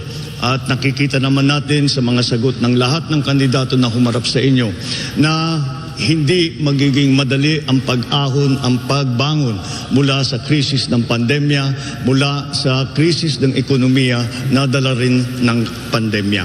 Kaya naman po, ako ay tapat ang aking paniniwala na ang unang hakbang na para tayo ay makaharap at kahit anong hamon ay ang pagkakaisa.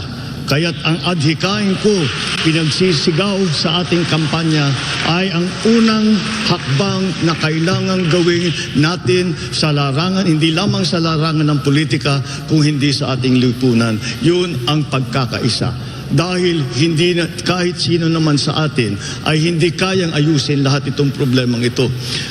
Lahat tayo ay nangangailangan ng tulong, lahat tayo ay kailangan natin ang tulong ng bawat Pilipino para tayo makaharap at masabi natin, hindi lang tayo bumalik sa nakaraan na bago ng pandemya, tayo ay sumikat pa at nalampasan na natin yung pandemya at nalampasan na natin yung sitwasyon natin bago ng pandemya at mas sikat na ang Pilipinas. Yan lamang, hindi po mangyayari yan kung hindi magkapit-bisig ang bawat sektor, ang bawat mamamayang Pilipino.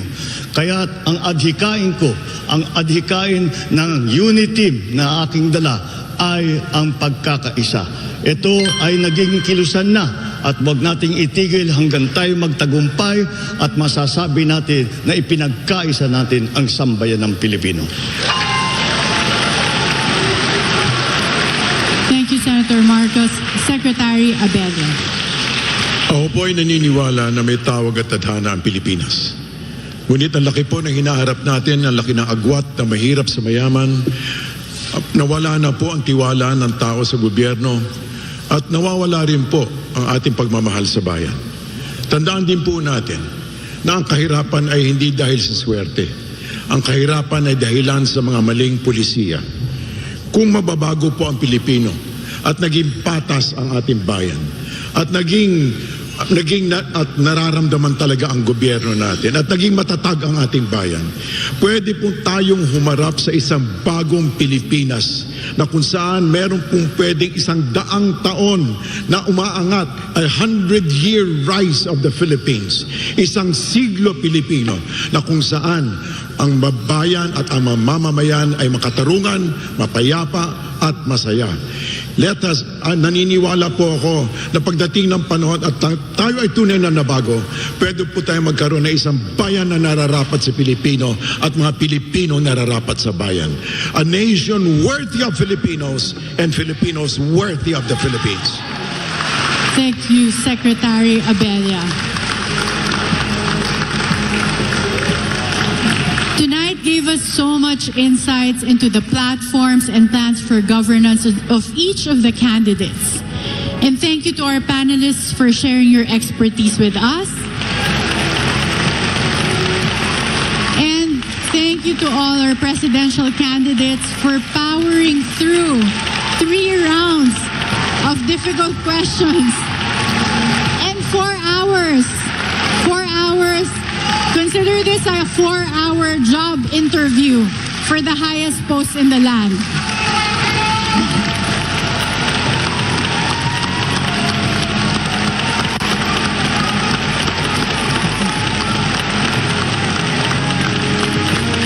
And thank you for staying diplomatic throughout the whole debate. And thank you to our audience for being so behaved and also very